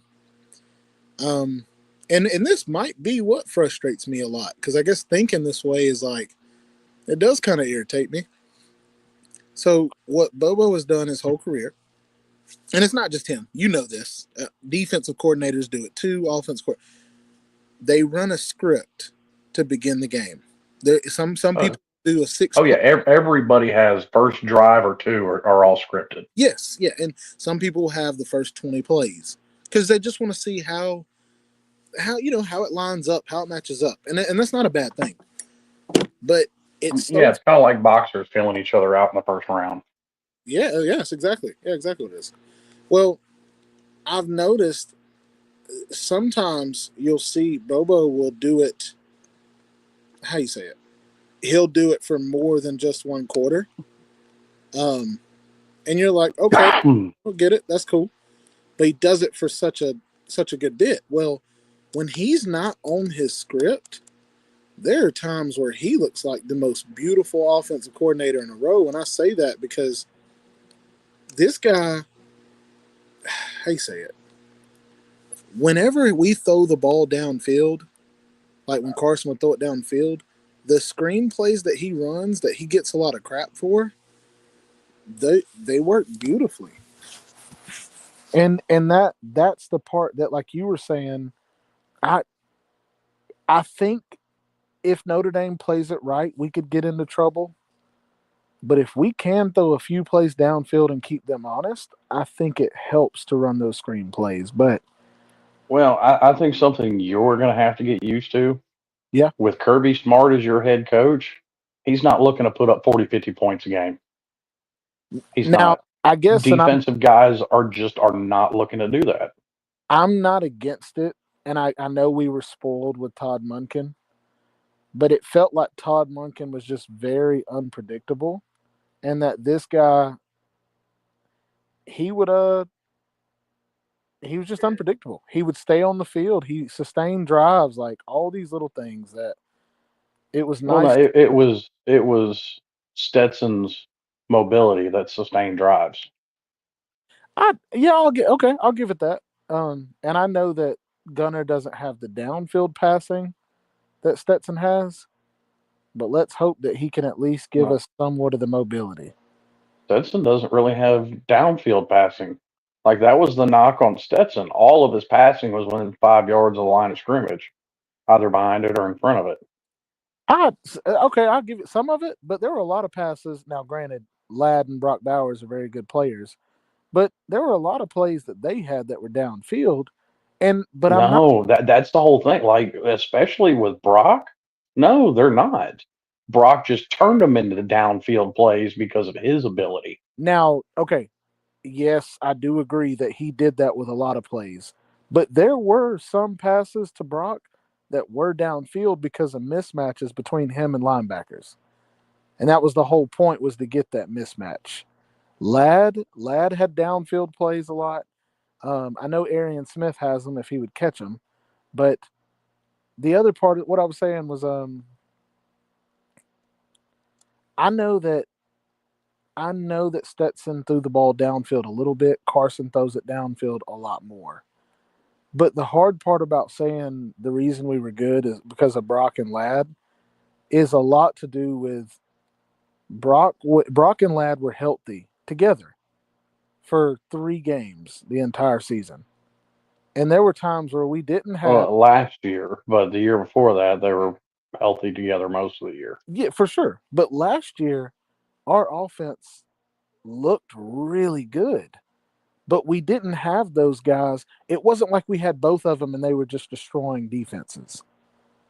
We just look and like you said, or I mean, well, I guess we didn't have Stetson last year either, but still, our offense last year looked really good. And this year it just seems to have hit a roadblock. And that's kind of the thing is it wasn't like Brock and Ladd are the big reason. That's what everybody, or not everybody, but I know that's what I'm frustrated with, and a few people are frustrated with is what's the change? What are we trying to do different? Just run Well, this. a lot of it is what Kirby wants to do. I mean, it's to my point of view, have a defensive coordinator as your head coach. Like a lot of these runs up the middle. That defensive coordinators want that because they know that late in the game, though, those 1, 2, 3 yard runs up the middle turn into 10, 15 yard runs up the middle in the late third and fourth quarter because defenses are tired. Well, I wonder if, and this is not a knock on Bobo, but I wonder if Bobo and dang it, Kirby are too good of friends to where Bobo will not say what he wants. Oh, I've said that. I've said that when you had Monken, you had somebody that would tell Kirby to go mind his fucking business and worry about the defense, and I'll worry about the offense. Yeah. Okay. Yeah. No. I mean, okay. Because it was the same thing with James Coley. Because everywhere James Coley has been as an offensive coordinator, he has succeeded. He was Miami's offensive coordinator for like 4 years, 3 or 4, and he didn't have a season where we averaged under 35 points a game. Well, that's like you said. That's got to be it. That has to be it because James Coley at Georgia has been one of the greatest recruiters for us, but he has been not very good as an OC. Like It's Kirby. when we were down 17-0 to it, and I say it's Kirby, but then that goes to you know what? Stop hiring your I friends. mean, Stop well, hiring people it's that are not good. even that. It's but he wants it run his way because he's the head coach. Look at Nick Saban. Nick Saban didn't change his offense until he absolutely had to. Yeah, I remember the Lane Kiffin when he did it with Lane. I remember bringing it in and watching Lane Kiffin do things that just made Saban mad, but it was like your offense is 10 times better because of him. Yep. Like Kirby hasn't hit that point yet where he wants to change the offense. well, It did when he hired your Mon- last OC, yeah. Todd Monken, but it didn't last because Monken didn't last. Well, and I wonder what that is. Todd Munkin's like, this guy wants to do it this way. I'm not doing it. I'll go here. Like, I wonder how much of that was them being frustrated or if it was just money. Because now freaking Munkin's got one of the best offenses in the NFL. Well, Monken's also never stayed anywhere longer than like 3 years. Yeah, that's what I heard. Whenever we got him, that was the biggest thing we heard was he doesn't stay anywhere. But anyway, And plus, say what you want, they're not matching NFL money. I know. And even beyond that, especially in the era that we're in, and you've already started to see it go this way, and I think it's going to get worse. You're going to see coaches leave college to go to the NFL. You're going to see head coaches go be coordinators in the NFL because it's not the NFL's half the schedule college is. Well, okay. You notice how you ever seen those videos on Instagram or on Facebook where like these people work in the most horrendous conditions. Like there's like bugs everywhere. There's this, and it's like, man, I couldn't do that. Well, when somebody offers you the right price, you would. But if they don't offer you the right price, you're like, I don't know if I can do it. I think it's getting to that in college, like basically tagging along with what you just said. You're having these coaches go, man, the stress is really starting to outweigh the reward. Like I don't know if you saw the Miami. Yeah, it was Miami's basketball coach. He resigned because he said he's done trying to coach in this NIL era. He's Well, that dude's also like 80. he is. I know they said he'd been coaching 60 years or 50 years. I was like, golly, dude. But Yeah, that dude's like 4 days older than dirt. I'm saying I think it is getting to that point where these coaches are like, if I get an NFL job, I'm going to take it because now I don't only have to worry about recruiting. I got to worry about not just NIL, but year to year. Like, I get you on a transfer portal and pay people, but I guess personally, I used to think, no. I think a Like one-time in your I career I'd be without willing to bet right now. We're now in 2025.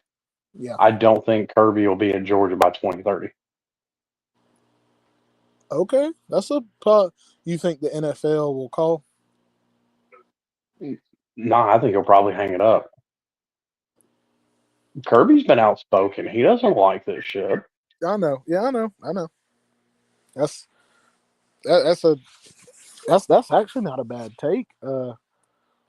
And you can tell Georgia. I know there are other teams out there, but like you hear it a lot. Georgia does not offer people money. Like, not saying they haven't paid players to come, but if you've noticed, Georgia's like one of the few teams that in this transfer era right now, they have not offered anybody. Like they're like nobody has committed to Georgia. They haven't talked about it. Like I think Kirby's a little, like you said, I think he's just frustrated. I guess. Well, supposedly after what was it, 22, Kirby almost hung it up then. Oh no, I didn't know Well, that. Wouldn't be surprised, but what? Why you say that? What? I guess. I got said. Apparently, he said it in an interview. Oh wow. I I want to know though. I wonder. I always feel like those kind of things. Like, I always wonder what happened. Like, was it family? Was it you Well, know? probably got something to do with family. I mean, shit, these guys work 300 plus days a year. Well, and that goes to the whole outweighing things. Yes, you're away from family, but if everything's the same way, you're good. But then all of a sudden you turn into the NIL and you turn into the portal and it's like, is it really worth it at that point? So Well, I mean, it when you're spending at least 330 days a year working, fuck, is $10 million a year at that point worth it? You have no life outside of your job. I know, dude. Yeah, I give you that. I I think can go ahead and tell you, bro, it ain't worth it to me. I like to do shit other than work. I think it sounds to me like one of those jobs that maybe you work your tail off to get. But then as soon as you get, you're like, okay, let me do this for just a few years and then I'm hanging it up. That way I have enough money for my family for the rest of our life. It didn't used to be like it is. That's the problem. Oh, you talking about like working so long? Well, yeah, you weren't.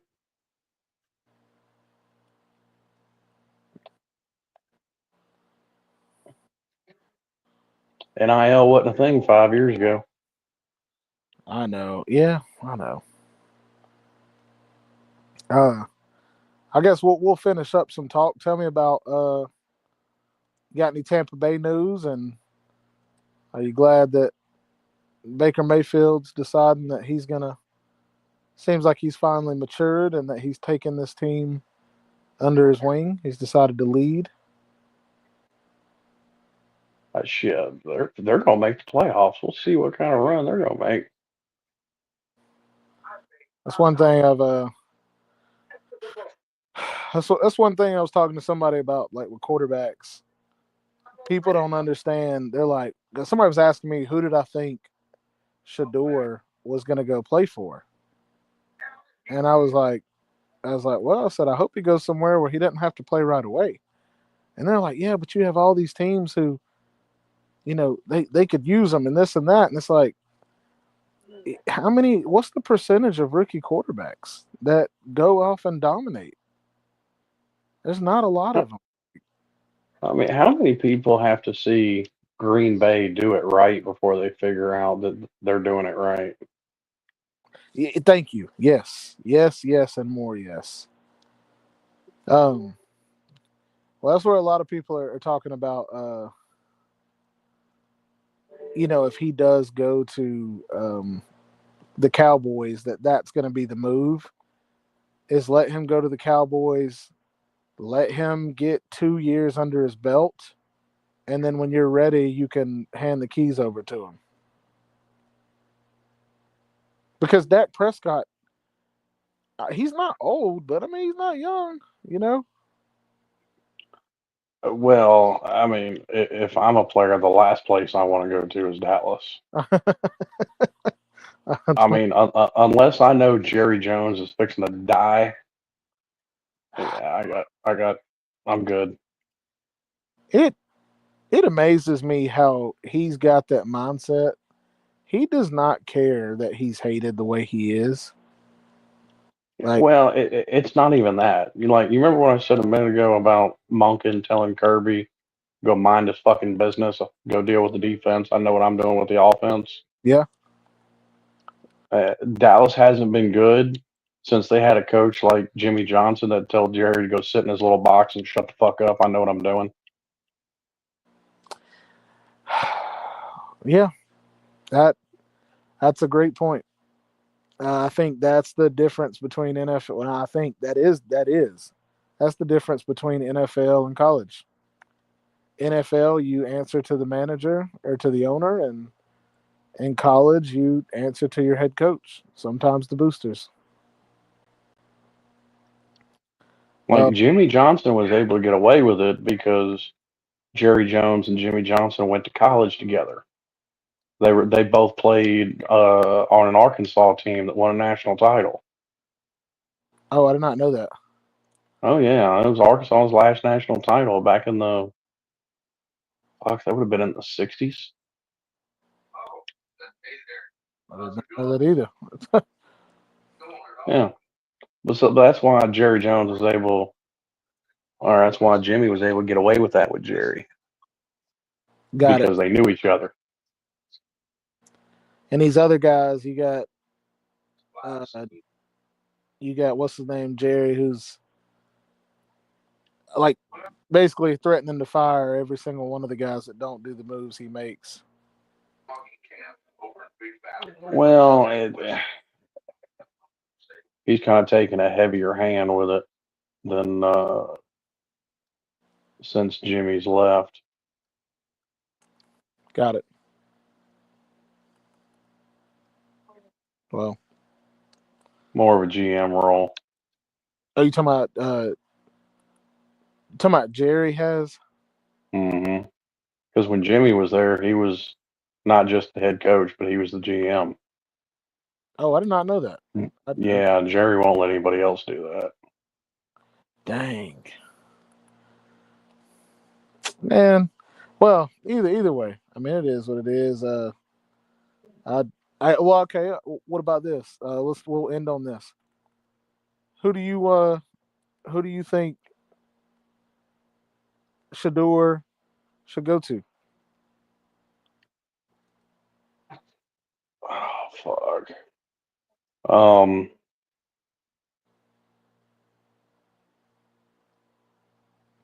I mean, I don't know about should. I mean, because he's threatening to do like a Eli type thing where He'll just refuse to go if he gets drafted somewhere he don't like. Um,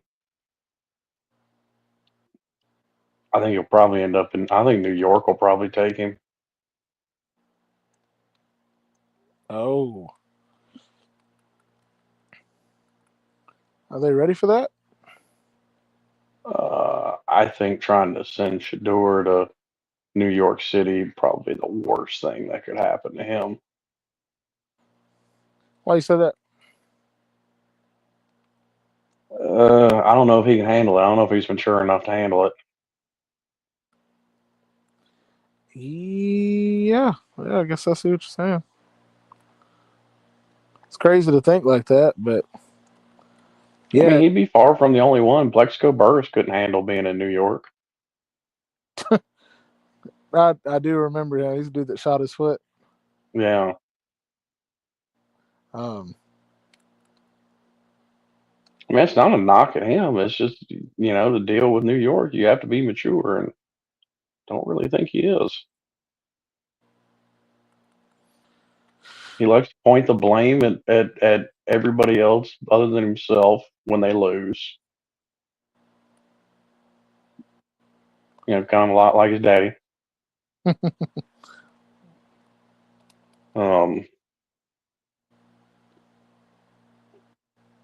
I mean, hell, look, I mean, he still played because basically his daddy told him he ain't got no choice. But, I mean, fuck, look at him on the sideline of that bowl game. He got a towel in his head and he's pouting on the sideline because they're losing a game. yeah, Is that what you want your quarterback doing? yeah. I mean, but this is the other side of it. Are you not at least happy that he played in the whole game? Well, yeah, because his daddy told him he was going to. Yeah. I mean, hey, you got Travis, the same thing. Yeah. But I just, Because Dion told him he was going to. yeah, but I think that's the difference between Mario and Dion. Oh, sure. That doesn't mean that Like, I absolutely credit Dion for that without a shadow of a doubt. Okay. Yeah, like I said, I wanted to come off as like Dion's a much better head coach. No, I'm not saying that, but I am saying that that's something that Dion seems to have is like kind of that. Oh, well, I don't even think Dion is a good head coach. Like, listen, they Yeah. won more games than I thought they were going to this year. Mm-hmm. And I'll eat my crow. I was wrong, but I gotta give him credit for it. Yeah, I got. Oh, I say I gotta say he's a good coach because a bad coach couldn't do that. yeah. But here's my problem though. It is a team that's they're Colorado's one injury away, and that got proven. They're one injury away from not winning another football game. Because Yeah, every game Travis Hunter missed, they didn't win. and it. Or any game, if Shador were to miss a game, they wouldn't win a game. I agree. Is that a good football team? That is a tough argument because this is the reason why it's tough for me.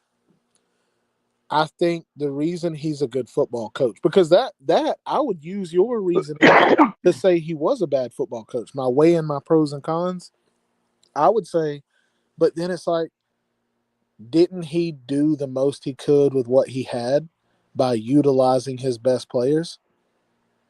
By Oh, running, sure, but what I'm saying is he did the most with what he had because he put himself in that position. He could have had much more. do you, that's I said that with the offensive line. But do you really think that was possible in just a 1-2 year span? Well, no good team is built in a 1 or 2 year span. But how, okay, yeah, and I agree. I think if he'd have done it the way we're talking about and started to build it with young guys, I mean, great. Okay, you won 9 games this season. Yeah, How what do many you you winning next year? next year? I know. That's where it's hard for me to argue that he's a good coach. Is Julian Newman coming in and starting day one? I don't know. And if he does, you expect the freshman to go in and no, that's tough. Look, I'm about to end the stream, but I do want to talk to you some after, okay? Just stuff that Yeah. we usually talk about on there. Guys, thank you for listening. I will see you tomorrow. I'm sure you will.